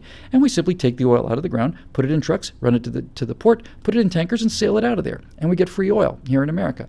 Now, the only problem with this is that it didn't happen. And none of it happened. None of it happened. We didn't have the oil field secured. We didn't. And all of our casualties didn't happen fighting to gain control of the oil fields. All of our casualties in Iraq happened because we had soldiers who were trying to open schools, and we had soldiers who were trying to keep hospitals going. We had soldiers who were trying to return entire cities to their inhabitants. We had soldiers who were fighting for neighborhoods. We lose guys in IED explosions who were patrolling cities trying to keep the bad guys away from the civilians. And we have thousands of pictures of American soldiers standing in front of Iraqi children and protecting them from the fire from Al-Qaeda and the rest of these insurgents. That's how we lose 4,000 guys. Not out in an oil field, protecting women and children in cities. That's how we lose 4,000 guys against an insurgency to return the cities to their population. It's not a war for oil because that's not what a war for oil looks like. A war for oil is a very simple, clean, perfect military objective. It's nothing to it. We could have been doing it we could have had that done in 3 weeks, and we could have been doing it every single day and not lost a single guy except to a training accident, or maybe a guy gets run over by one of our oil trucks because he wasn't paying attention when he crossed the street. Right? That's what a war for oil looks like. So the great way you answer these progressive lies is assume that the lie is true. If it's a war for oil, what does it look like? That's what it looks like. But it didn't look like that. And it didn't look like that because it didn't happen. Dave Olson. Big lie. Gay is the new black. People seem to conflate the civil rights movements of the 50s and 60s with the modern gay rights movement, but black is something you are, and gay is something you do. I'm going to disagree with you on this, Dave. I have a lot of gay friends, and I just simply do not buy that gay is something you do. The gay people that I know that I've spoken to all my life knew they were gay when they were 5 or 6 or 7 years old. And so you have to ask yourself, if gay is something you choose, if gay behavior is a choice, you have to really seriously ask, again, you have to kind of grant the premise, right? Grant the premise. Let's say it's true. Let's say that homosexuality is a choice, therefore it is not protected by civil rights because it's a choice. And you can choose any number of things that may be against the law. That doesn't mean you get to be protected by it. So let's just say you're right. Or at least I'm assuming this is your argument. Certainly some people are making this argument. If homosexuality is a choice, you have to ask yourself, why would anybody choose homosexuality? Why? Why? Why? Put aside all of the opprobrium, and put aside all of the tormenting, and put aside all of the torture, and put aside all the fact that your parents don't love you, and put aside all of that. Go straight to the matter of it. Go straight to the heart of it. If you are making a sexual choice, if it's an actual decision that you're making, and gay people consist of less than 5% of the population, it's probably 3%, but let's say it's 5. It's not that many, but let's say it's 5, because 5 is a nice round number. 5% of the population. Why Why would you choose an orientation that means that of the 20 people you are most attracted to, 19 of them not only want nothing to do with you, but 10 of that 19 think you're a monster and think you should be in jail? Why would you make a choice like that? Why would you make a choice that would just say, oh man, look at this, there's a room full of people. None of them want anything to do with me. Maybe 1 out of 20. And I got to find that 1 out of 20. And if I find that 1 out of 20, well then, okay, now what? Now we're demonized, now we're tormented. No, you can't make any sense out of it as being a choice. It just doesn't make any sense. You can't. It just doesn't make any sense. And that's in America today. Most of human history, that choice meant you would be killed. No one makes that choice. And you can say that some people would choose something that's beneficial to them against that kind of social norm, right? Against that kind of social norm, you can say, well, all right, I want something, but the point where this falls apart is because you're defeating your own desire. In other words, if you chose to be attracted to men because you were in it for the sex, your choice is locking out 19 out of 20 of the partners you want. Why would you do that? It doesn't make any sense, and it just doesn't. And frankly, if you're trying to say that gay people are doing homosexual activities because of a choice, ask yourself, what kind of a choice, what would make you make that choice? There's nothing in the world that's going to turn me gay. Nothing. There's no amount of rewards. There's no amount of benefits. There's no dream boyfriend for me. Nothing is going to make me make that choice. It's abhorrent to me. To me. Right? I don't think that's a choice I make. I don't think it's something I consider. I haven't had a lot of luck dating here in Los Angeles. Maybe I ought to think about the gay thing. I may want to think about moving my energies into that. No, it's nuts. I'm sorry. I just think it's nuts. Somebody Ohio Coastie just said, well, sodomy is a choice. Yes, sodomy is a choice to the degree that is a choice of an outlet for your sexuality, which is not a choice. I don't think it's a choice at all. And I'm speaking from some experience with gay people here. I got involved with the theater when I was 15 years old, and I've been around gay people my entire life. My experience with people who say that this is a choice have not been around gay people their entire lives. I had in college, actually when I went back, not when I was in college, when I went back to Gainesville in my early 30s. I did a sketch comedy show down there, and we had 10 great people. One of them was a gay man who wanted to move into an apartment, asked me if I wanted to go with him. I said, sure, it sounds great, because he was a great guy. He was a great guy. He's a really, really cool guy. He had a room. I had a room. Didn't bother me in the slightest at all. But to say that he chose this is just, no, it's not true. And I don't know any gay people who say that it's a choice. They all knew it when they were kids. They knew it when they were children. And why would a child choose this? And forget about what they say. Look, you can look at children and see that that they are inclined to be gay. You see young children who look like they're dressing up as girls, or they're doing little ballet moves. You can tell. Why would they do it? They don't even know what it is yet. They don't even know what it is yet. So you know what? I just reject that idea based on experience. I don't have an axe to grind ideologically about it. I just doesn't make any sense to me. The people who are gay say it doesn't make any sense to them, and it doesn't make any sense to me that 7-year-olds are making choices in about something they don't even know about yet. So if it turns out that it is in fact a biological proclivity, and it seems to be, and by the way, there are gay populations in other animals, why would the animal choose to be gay? Why would look, I'd be willing to admit, and this is going to offend gay people, I'd be willing to admit that it's a genetic malfunction. That actually seems logical to me. It just looks like it's a malfunction. But this idea that it's a choice or something is just, no. Animals don't make choices. They just do it. So I think that this, look, there's a lot of people have a lot of problems with homosexuality. A lot of people have a problem with gay people. There's nothing I can do about that. I personally have a problem with the gay agenda. If you're talking about gay people saying that you must serve gay people, no, you don't have to serve gay people. If you don't want to serve gay people, it's your business not to. If you're an elderly couple that's got a pizza shop in Indiana and neo-Nazis come in there and say you have to cater our event, it turns out these two elderly Jews were both survivors of a concentration camp. No one's going to say those people have to serve Nazis. If you don't want to serve gay people, that's your business. Of course it's your business. And the gay agenda and the gay activists are some of the worst people in America today. They're some of the worst people in America today. They are just trying to do to the rest of the country what they claim to despise. They're trying to force their beliefs on other people. And I'm completely against that, 100% against that. But I think my standards and my morality and my philosophy is consistent. And my standards of morality say that I don't get to tell anybody what to do because I don't want anybody to tell me what to do, with the limitation being that when my behaviors begin to affect somebody and harm them, then we can have a discussion. Now, you don't get to be, I don't consider being offended being harmed. Because if I was being harmed by everybody that I was offended by rather, if me being offended by somebody was a definition of actual harm, then I'd be in lawsuits all day. Everything the left says offends me every single day. Are they harming me? No, they're not harming me. They're just offending me. Harm means harm. Harm means damaging me, physically damaging me, preventing me from doing my work. If somebody starts defaming me and going after me personally for things that I didn't say or trying to defame me and reduce my economic value, then they're harming me. Then they're going to get a response. But I don't have a right not to be offended. I'm offended all the time. And they don't have a right not to be offended either. See, this is the thing, right? If you want to boil it down to kind of a facile little cliche, I don't believe the people in Selma, Alabama have a right to tell people in San Francisco how to live. And I also don't believe the people in San Francisco have a right to tell the people in Selma, Alabama how to live either. See how simple it is? See how consistent it is?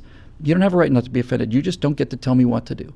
And I believe that that is the essence of my philosophy. I believe in individualism, and I believe in judging people by the content of their character and not by the color or the shape of their skin. I believe this in my bones. It's consistent, and it's beautiful, and it's real. So, my question about gay people is, are these people harming me if they get married? They're not harming me at all. They're not harming me at all. Never. They're not harming me. And so I don't have any right to tell them what to do. And they don't have any right to tell me what to do. I may despise them, and I may refuse to serve them in a restaurant. That's my right. If they don't like it, they can protest. That's their right. But they can't stop me. They can't legally enforce that I serve them if I find them repugnant. And so many people do. And many people who have a problem with gays have a problem. It's not based on their personal interaction with gays. It's because of what they read in the Bible. And the Bible does say those things. I'm not going to pretend that it doesn't. The Bible didn't really mean that part. Hey, it's not up to me. The final thing I'll say about this is I think the most important thing about this, and that's this. If you're a person who has a problem with gay people as an ethical and moral sin, I'm not going to tell you you're wrong. I don't know. You may be right. I'm not that arrogant. You may be exactly right. And they and I may all pay for this in hell someday. I'm not being facetious and I'm not being flip. What I'm saying is this. If you have a religious problem with this, a moral problem based on your religious belief, then surely my understanding of Christianity tells me this. Virtue cannot be enforced upon people from the outside.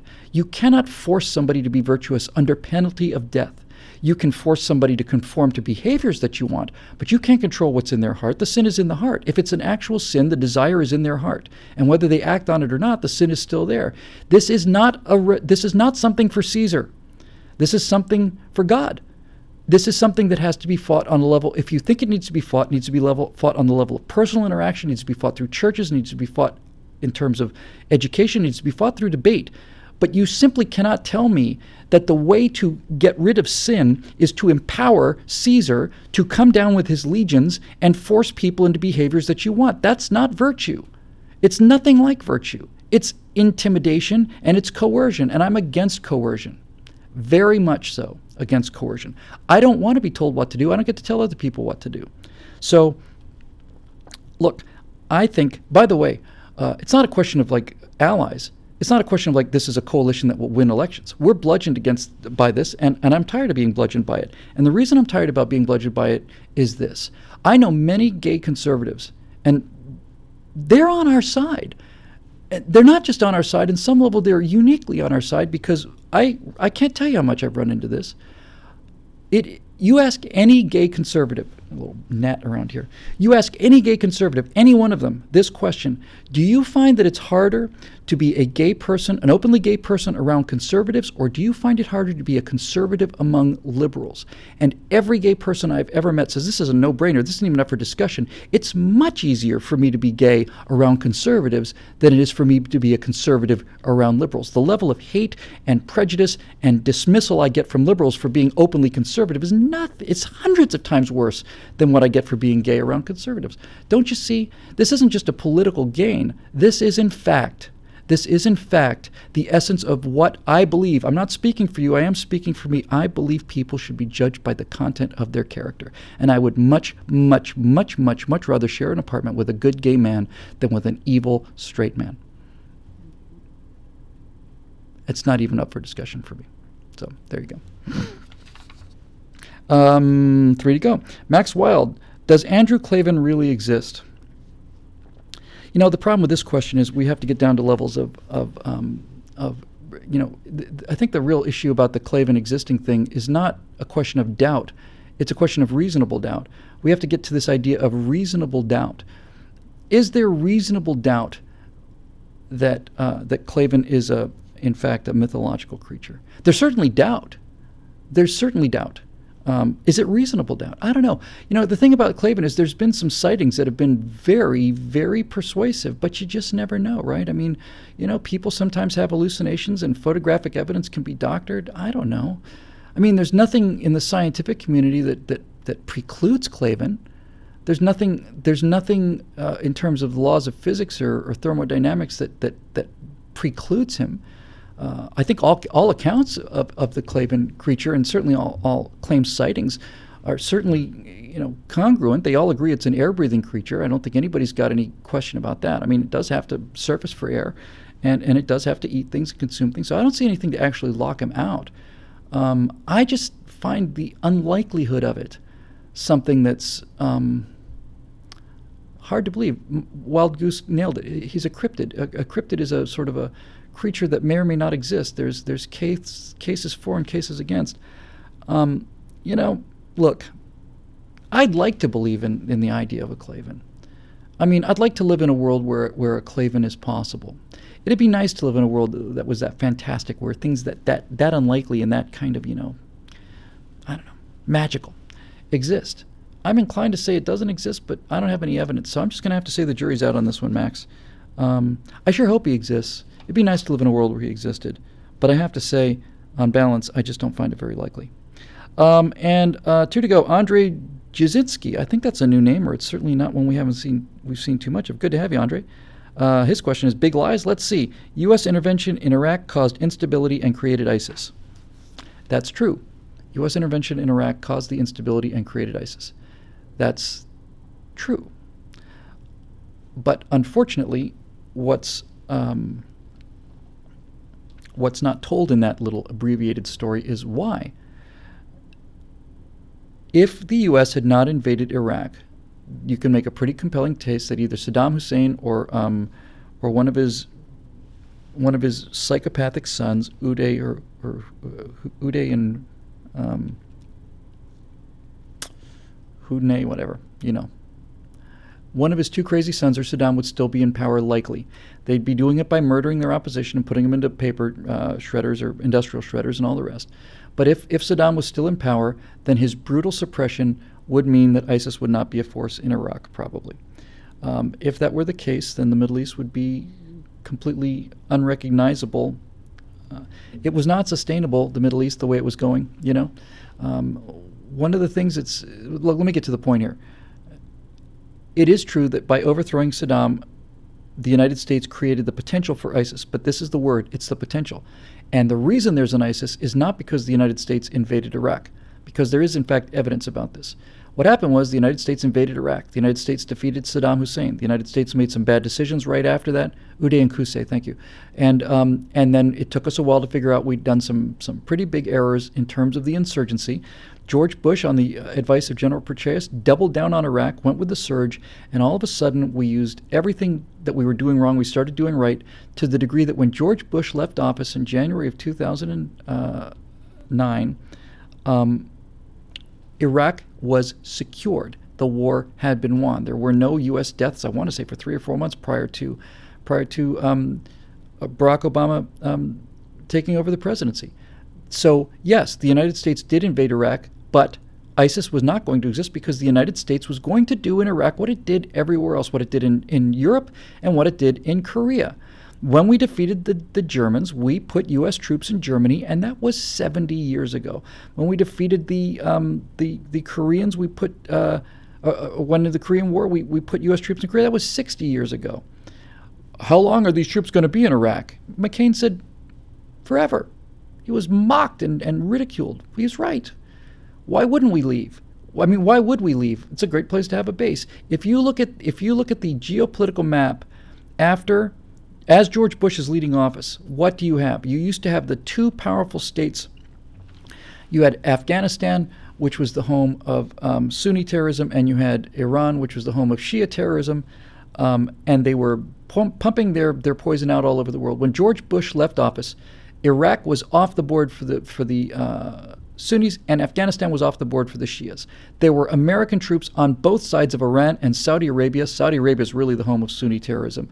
We had, in fact, won a great and amazing victory, and then this traitorous Muslim-sympathizing coward of a president couldn't even do something as simple as a status of forces agreement. He bungled the simple, routine housekeeping agreements that allow U.S. troops to stay in a foreign country with bases, and what happened was everything that the Iraqis doubled down on and bet on during the surge, namely that the Americans were going to stick around because we said we would, well, it turned out we lied about that.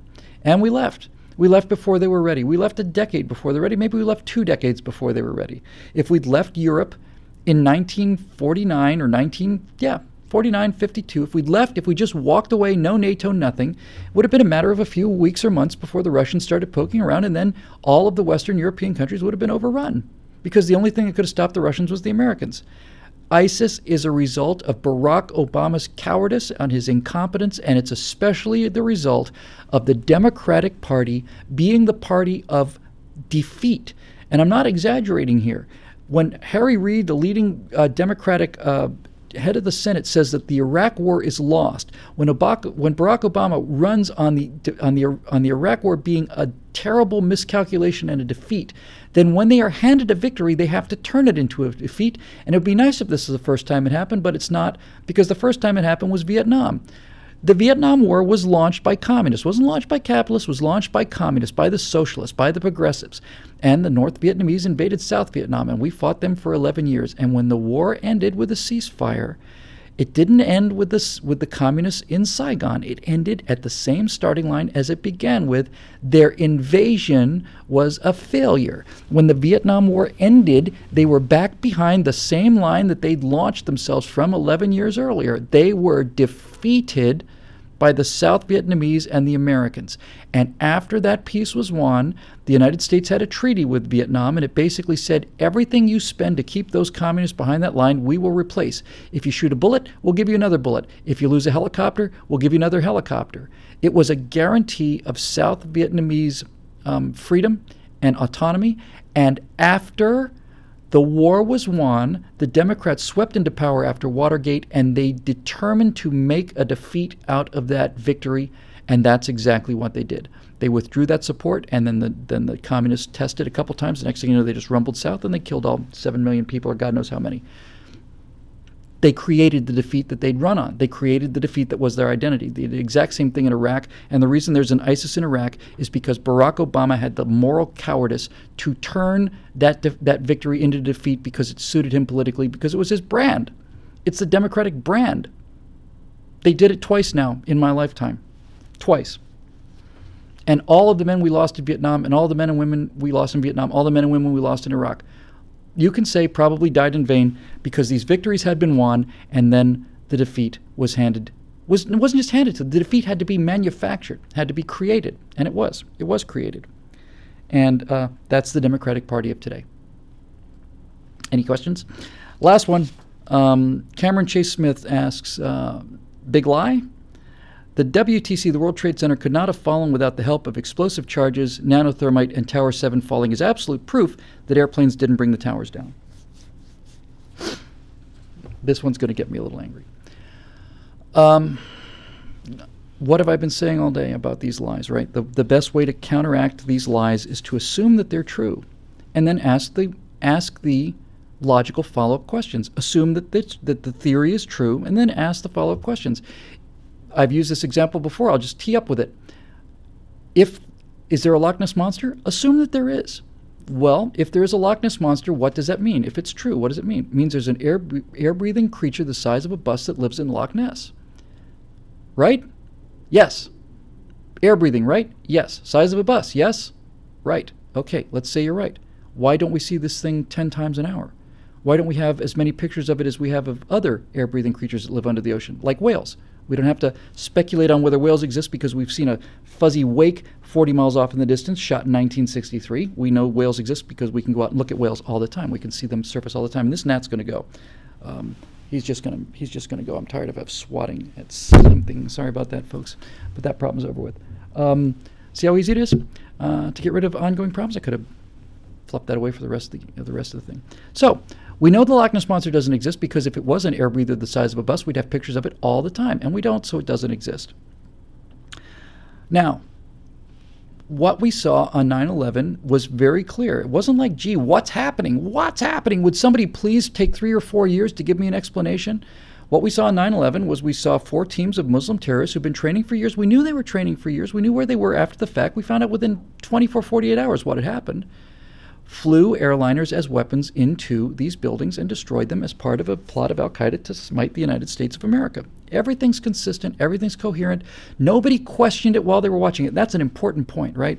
I don't think anybody watched the video in real time and said, what's going on? There must be some kind of a pod underneath that airplane. I bet the actual passengers were flown to a remote location, murdered in their sleep, and this is a remotely piloted drone. Nobody thought that at the time. Nobody. And when those buildings collapsed, there wasn't a person alive. So that's too hot for steel to it. Nope. It's all sophistry and all happened after the fact to make up for people's mental illness. So let's talk about it as if it were real.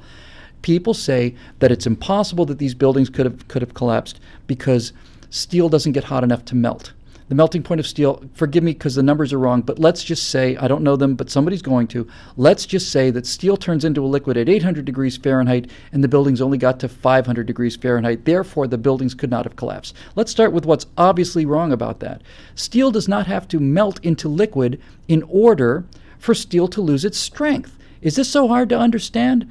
You can warm up a cold slab of butter and it gets softer before it vaporizes. It doesn't have to vaporize and literally just run away off the plate before it gets softer. Is that so hard to understand?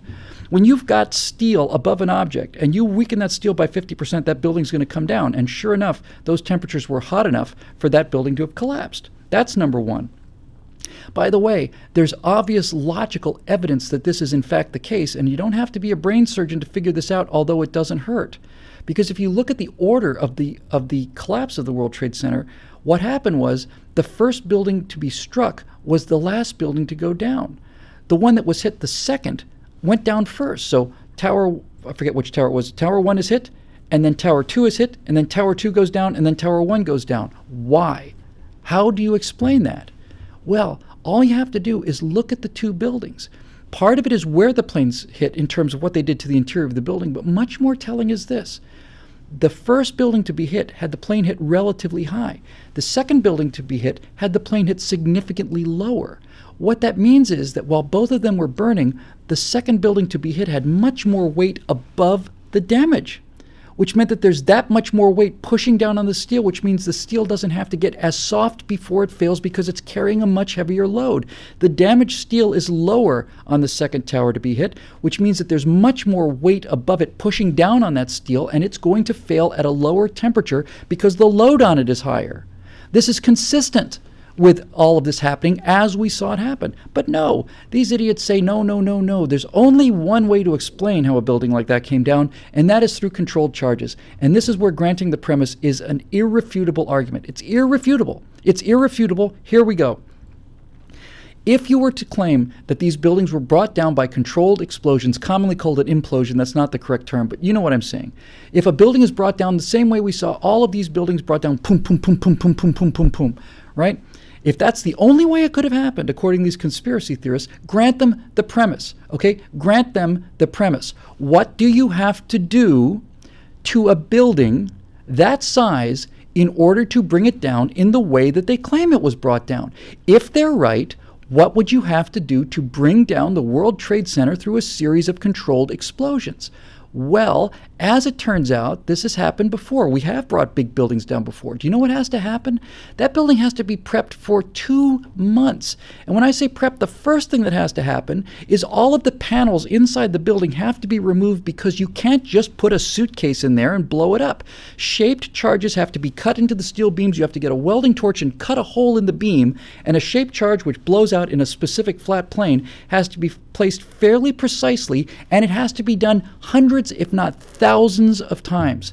Thousands of times these things have to be fired, and they have to be fired in a very certain sequence. So, in order to prep the World Trade Center with the charges necessary to bring it down, you're looking at probably 2 months worth of preparation, which consists of pulling all the panels off of the building and then having guys of teams in there go with welders and shh. You do it on the first floor, and then shh. You do it in 50 places on the second floor, and then shh. You do it in 50 places on the third floor, and then shh. You do it in 50 places on the fourth floor, and you do this for 110 floors, which means you're in there for months. And when a building is prepped for detonation, it doesn't look like a building that's not prepped for detonation, because the one thing that will give you a slight clue that something bad is going to be happening is there's nothing but det cord that is strung together like a Christmas tree light, and all of this det cord comes together and it runs out of the building, and it's all sitting there ready to go. Right? Now, the World Trade Center is open 24 hours a day. It's not occupied fully 24 hours a day, but there's always somebody in that building. There's always somebody on those floors.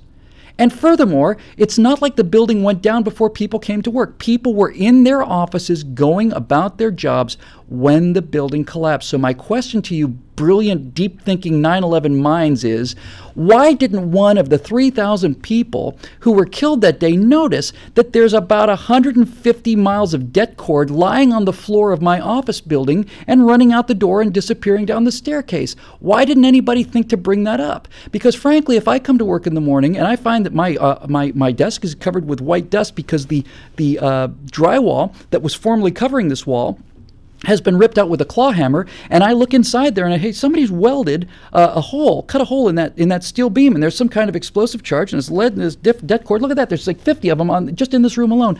That's going to get my attention. It's going to get my attention, and I might think about bringing that up. I might think about raising that. Even if you had an army of 20,000 people and they all did it in one night, the bottom line is, it's there. It's there. This is why these people are so simple-minded and why they should all be beaten to death with a tire iron, because the assumption they make are so outrageous. And people go, well, how do you know this happened? Well, look at this one frame of a video, right? We've got video from 50 different cameras showing these jets flying into this thing. But look at this one frame. See, look at this. One frame from one camera. It's a super big enlargement, and there's a blur on the bottom of this jet. That blur is a weapons pod, and that weapons pod is the evidence that this plane was being flown by remote control. Really? You don't need a weapons pod to fly a jet by remote control. I don't see any weapons there. Is it you're saying it's a bomb? Doesn't look like a bomb. And if it is a bomb, why do you need a bomb? There's plenty of fuel on board the airplane. And if it is a bomb, why don't we see the bomb in other video taken of that airplane? Why isn't the bomb in other frames from the same video of that airplane? It's not there because it's a fluke. It's one frame where a piece of reflection is coming off of that aluminum bottom of the airplane, and it's creating a little burned out area on that disc of that digital image. It's a video artifact. It's obviously a video artifact. It's not there in the frame before. It's not there on the frame after, and it's not there on any of the other video footage taken of that jet. And people are calling this evidence, and they're running with this like it's the truth. It's a goddamn insult to the people that died in that building. And let's go even further, right? I was out I wrote my first essay called Freedom, and I went to my father's internment in Arlington National Cemetery in October of 2002.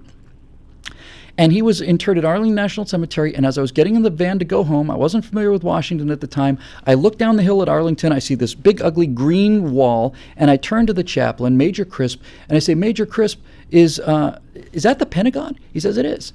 He says, as a matter of fact, that's the side the plane hit. Really? Yeah. Did you see it? I was standing on the hill over there. Really? Yeah.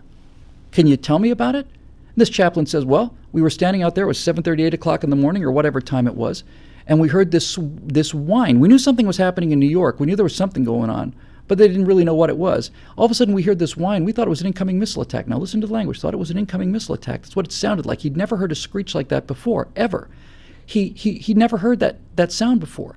And he thinks there's a missile coming in from outer space to destroy the entire city of Washington. It's this whine, this screaming whine. And he's on a little hill, and there's a group of trees that's blocking his view. And all of a sudden he looks up, and there's a 757 30 feet over his head. That's 3 stories. And this plane goes sailing over his head and hits the wall of the Pentagon, and it blows up, and it makes a fireball. He didn't hear the explosion, which is common when you're around a big explosion, but he felt the flash of heat on his face. And then it was very quiet. And then he said it started to rain. Really? Started to rain? Yeah. It started to rain. Little pieces of aluminum and little pieces of people started to come down out of the sky. Little shreds of aluminum and little shreds of people were raining all over Arlington National Cemetery. And they basically raked them all up and put them in a special memorial down at the base of the hill. All of the little body parts the size of your small finger, because that's what it was, is somebody's small finger. They just basically raked them up, put them in a wheelbarrow, and buried them all together. Now, think about this for a second. If that was in fact a missile, then that major had to be in on the conspiracy. He had to be in on the conspiracy because he passed the conspiracy on to me. He told me the fake story about it actually being an airplane, which means that Major Crisp, chaplain at Arlington National Cemetery, had to be in on the conspiracy. And so did the guy he was talking to. And so did all the families that came out and saw that very morning, because while they were having their loved ones being buried, they also saw the jet over. Of course, it wasn't a real jet, it was actually a missile. So all of the families at Arlington that day also had to be part of the conspiracy, and they had to be in place at the exact same time. And every single one of those people who were told that you're going to have to lie about this jet thing because it was actually a missile, not one of them ever said, you know what, my father just was killed and he was in the Army, or my son was in the Army, and I don't think this is a good idea. I might go to the authorities. No, that never happened. Every one of the thousands of people that had to be there were fully on board with the conspiracy. And all of the people who were driving down the freeway had to be perfectly timed. So we have to make sure that the people that are going to be going over that bridge when the missile comes over, right, they all have to be on the conspiracy too, because they're all going to have to say that they saw a jet. And so we got to get all those people lined up and set up in traffic, and they've all got to be prepared to lie. So now we got 1,000, 2,000, 3,000 people already involved with all of this, right?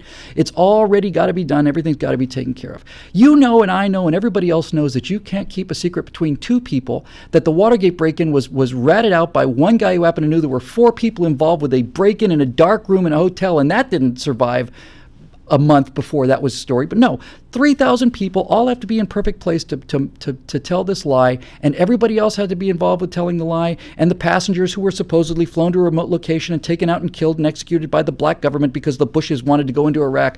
Every single one of the guys that pulled those innocent civilians out of that jet and shot them in the back of the head, those guys had to be in on it. Not one of them hated George Bush. Not one of them thought this was a bad idea. Every single one of them was 100% behind it, right? All of the pilots that flew, all of it. No, everybody's in on the conspiracy, you see.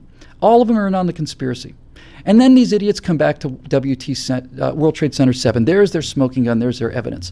Well, a building didn't hit, an airplane didn't hit World Trade Center 7, and that collapsed. Therefore, everything we saw in front of our own eyes is a lie, and we have to think up a theory where we have a blur on the back of an airplane to justify all this nonsense. And the only problem with this theory is, while it is in fact true that an airplane did not hit World Trade Center 7, half of the biggest building on the face of the United States of America fell into WT7. If you look at aerial pictures of World Trade Center 7, it is gutted by wreckage coming down from the trade towers. And when WTC7 fell, it was on fire and had been for hours and hours and hours and hours. So you tell me which one is more likely, super genius, that a building that has had its entire structure gutted by having the 2 tallest buildings in America be blown into atoms. And you've seen the shards, by the way, right? I mean, I wasn't imagining that, was I? Because right after 9/11, in the days after 9/11, when they're clearing up the wreckage at Ground Zero, you see these jagged pieces of the World Trade Center exterior buried into the ground. They look like razor blades. They look like the teeth of a set of shears. These things are embedded in the ground at all kinds of angles. But the fact that these things fell through a building should have no effect on that building structure whatsoever. The fact that these giant steel teeth, 60 feet tall, were falling from 300 feet or 1,000 feet in the air and hitting the ground at 700 miles an hour right through the heart of that building, no, that doesn't affect the building structure whatsoever. It must have been an implosion. Must have been caused by guys with explosives who had det cord, and all the det cord was lined up, and all the people in the World Trade Center who didn't see the det cord, they're in on the conspiracy. It's enough to make me want to take a grenade and put it in between somebody's legs who believes in this stuff and put them some safe distance away and pull that cord at a remote difference. Because I got to tell you, I can handle moon landing conspiracies, I can handle Loch Ness, I can handle the Bigfoot, but this kind of thing needs to be beaten out of people, violently beaten out of people. You have to be a diseased, sick individual to vindicate the actual murders of 3,000 innocent Americans, to let those people off the hook, to let those 19 murderers get away with murdering 3,000 Americans in front of your eyes. You are a sick, sad, disgusting, disgraceful, broken psychopath if you're going to let those people off the hook because you want to show everybody else how smart you are and how clever you are and how much you know about things that nobody else knows, and you've got the inside information. You can burn in one of those buildings. That's what I hope happens to you. I really do. I don't often get this angry, and I don't often mean this, but if you actually believe this 9/11 conspiracy stuff, I genuinely hope you die in a fire caused by Islamic terrorists, because then you can be part of the giant injustice that you're committing on people by letting these people off the hook because you want to show everybody how smart you are. Period. Horrible, wretched, revolting, stupid people. You don't belong in this country. You belong with the rest of these lunatics and fanatics. Stupid people. Stupid people. Where are the det cords if your building was brought down by controlled explosions? Where are they?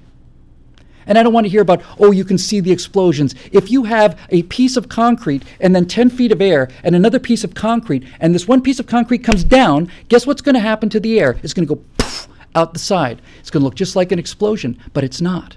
It's not. And if you believe this, you deserve to be in that building, and I don't have any sympathy for you whatsoever.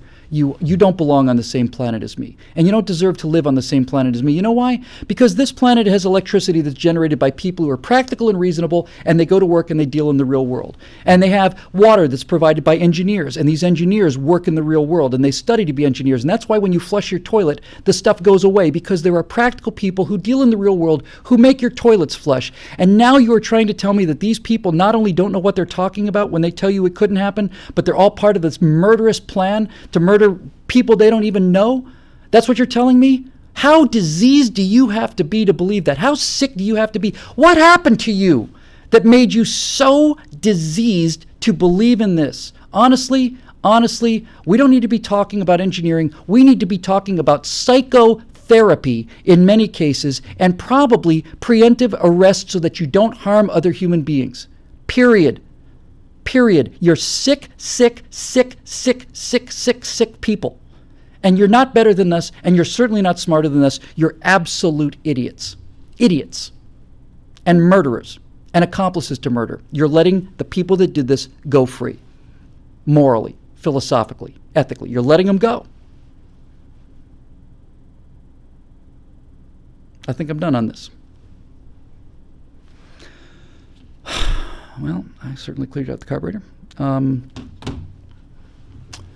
That was more fun. 2 minutes and 26 seconds. I don't think we're going to do much better than this. I think we're going to call this one right now. Yeah, I think we ought to put a little marker on this one and just say, hey, go here. This was a really good show. There's a lot of great stuff in here. And as they've been pointing out, by the way, if you know what, I guess by the time we get this on YouTube, it'll probably be too late. Our friend Eisenfire, who's the angel with the flaming sword outside the gates of the Stratosphere Lounge, I asked him for another favor, and my favor was I'm going to be buying this longeezy, as I said at the beginning of the show, and I need a call sign. Now, most people don't realize this, because most people who don't know how aviation works think that the pilots get to pick their call signs, and that's why their names are Maverick and Iceman and Wizard and Hollywood and Goose. No, you don't get to pick. Your call sign is chosen for you by your squadron mates, and usually it's trying to be demeaning. It's a lot of towel snapping and ass grabbing kind of thing. A couple of the classics, I think my favorite one, there's a great video out there called Gagnon Shooters. It's a guy who's the CAT officers, the shooters on I don't know what the carrier is, but they're launching F-18s to Gagnon style. It's hilarious. And one of the guys' names is Spears. One of the pilots, who's also one of the shooters, named Spears, and his call sign is Brittany. He's Brittany Spears, and And all of this stuff goes that way. It's all kind of playful and fun, and but I need a call sign, and I don't have a squadron, and I don't have a squadron, so you're my squadron. So I told Eyes and Fire, you're the closest thing I have to a squadron, so let's let the Stratosphere Lounge crowd pick it. Now, for those of you who are watching live, it's in the comments section, but apparently, can you just keep putting it up there and try? I got to read it. Oh, ViperCheck's going to pick my call sign for me. I have to tell you, I hope you don't take this the wrong way. I actually think I'd rather have a fighter pilot pick my call sign than everybody else combined, but we'll see what we come up with. If I could get it picked by an actual squadron of actual fighter pilots, that'd be the highest honor be known to me. But I don't want to take away all the work that everybody's been doing either, so we'll see. Maybe we'll vote on them or something. But in any event, there's a link there that they're trying to do, and so let's find out what it is. Hopefully, it'll be something relatively funny and not unbearable.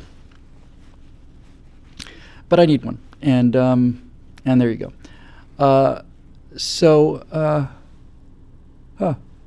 Tack line, I have no idea. Maybe it's a fishing term I need to look up. It sounds like a fishing term. Cortisol. Yeah. If it were dealing with the last name, you might go with, blade, because you whittle things down. I could live with blade. It's not going to be blade, though. It'll probably be something pathetic like, I don't know. Who knows? ViperCheck says ice in contact. ViperCheck. If I have to tell you, I feel dreadful about this. I really do, because I was serious, and I'm still serious. You guys are my squadron, but if an F-16 pilot says contact me about what we're going to name this clown, that would mean a lot to me, because the best day of my life in terms of my ability to face myself was when I went down there and did the F-18 sim at Miramar with all the realism set up, and I knocked out ground targets. They wouldn't let me shoot missiles like it was classified. It's like, come on, I've been doing this for my entire life. But I went down and I got on the F-18 sim, and I said turn everything up to 11, and I shot down. I think I shot down 17 or 18 of their guys in MiG-29s with guns. That's a little harder than with missiles. I'm good at this. I've had a lot of practice with it. And then I went up and hit the tanker. Just hit the tanker, unloaded the basket, unloaded. Did that. That's not easy. But then I did 3 approaches to the carrier in sequence. First approach to the carrier, I was a little high and a little fast, which is better than being low and slow, because if you hit the top of the deck, you can go around. If you hit the fantail, that's probably where your memorial will be. So I basically, on the first approach, I had a bolter. I just missed the 4th wire. But the second I felt those wheels on the ground, full afterburner, and assuming you're going to miss, full burner, up and away. Went back around for the second time, lower on the glide slope, a little bit slower, a little bit better. Just missed another one, bolter, full burners, up and away. And on the third attempt, I caught the 4th wire, and the guy who was the flight instructor for the sharpshooters, training squadron for the Marines, told the friend of mine who was in the room, in the control room, said, he said to her, that son of a bitch, that's exactly what I did. That's precisely what I did. When I went out for my actual carrier qualifications, first time I landed on an actual physical carrier, I had a bolter on the first pass, bolter on the second pass, caught the 4th wire on the third pass, but I had 400 hours in F-18s when I did it. That son of a bitch. So, yeah. Bolter. That's a good name for me. I could live with that. Who just recommended? I have to tell you, I'm not allowed to pick, but honestly, that's my favorite Hyperion team. Yeah, call me Bolter. That's a great name for a Navy Nugget, Bolter. Anyway, we'll figure out what it is. It'll get to me sooner or later. It's got to be something, you know what? If it's going to be picked for me, I want to know why. Right? I know why Spears was named Brittany, and I know why, guys are named Rat or, whatever, but I want to know why. It should have a reason, right? It should be about something. It should be random. It's got to be some reason why you call me this. And if it's a good reason, I'm in. Anyway, this is the end of this epic ranting Big Lie edition of the Stratosphere Lounge, episode number 98. That means 99 is next. And after that, it's the spectacular 100th episode. I'm traveled last week. I'm traveling next week. It's always tough for me in a pinch there, but I'm pretty much done traveling. We should have time to catch up on a bunch of other stuff. So life continues, and thanks again, and so, very much apologize for missing 2-3 weeks in a row, but sometimes you just can't do it, and sometimes you can. And I guess I was saving up because I'd never really done the 9/11 thing before, because I knew I was going to get a little cranked over that. And it deserved to be cranked over that. It's a pathetic and sad thing to believe in. As always, thank you for your support and for your constant and ongoing, consideration of late events, missed events, delays. It's kind of a one-man shop here, and I really appreciate all the grace we get all the time from you fine people, and especially want to thank our members. This building exists because of those of you who are paying members at BillWhittle.com. We did an appeal for this at the Atlanta event. It's the first time I've ever promoted my website after 25 speaking engagements. I just kept forgetting, which means I had a block. But at the Atlanta event with 200 people, I made an appeal for membership. We got 50 signups. That's 25% conversion rate. I was very pleased about that. And we'll be doing more of that in the future. So thanks for joining us. Thanks for being a part of the fun. And this one's going right up to YouTube. And as always, thanks to Eisenfire and the rest of the Stratolounger hardcore group. And they'll be thanked personally because we got some fun things that they've put together. We're doing an ebook. We're doing Best of Afterburner. It'll be available next week for free. Best 20 Afterburner scripts that we did for free. That'll be coming out next week. Join the mailing list. You get the free ebook. And there's some good stuff in there, too. So thanks for your support. Thanks for everything, as always. Be careful out there. Don't let the bastards get you down. There's a lot of bastards. And don't let them get you down. We'll see you next time. And that'll do it for Stratosphere Lounge 98. Be careful, have fun, and thanks for the support. See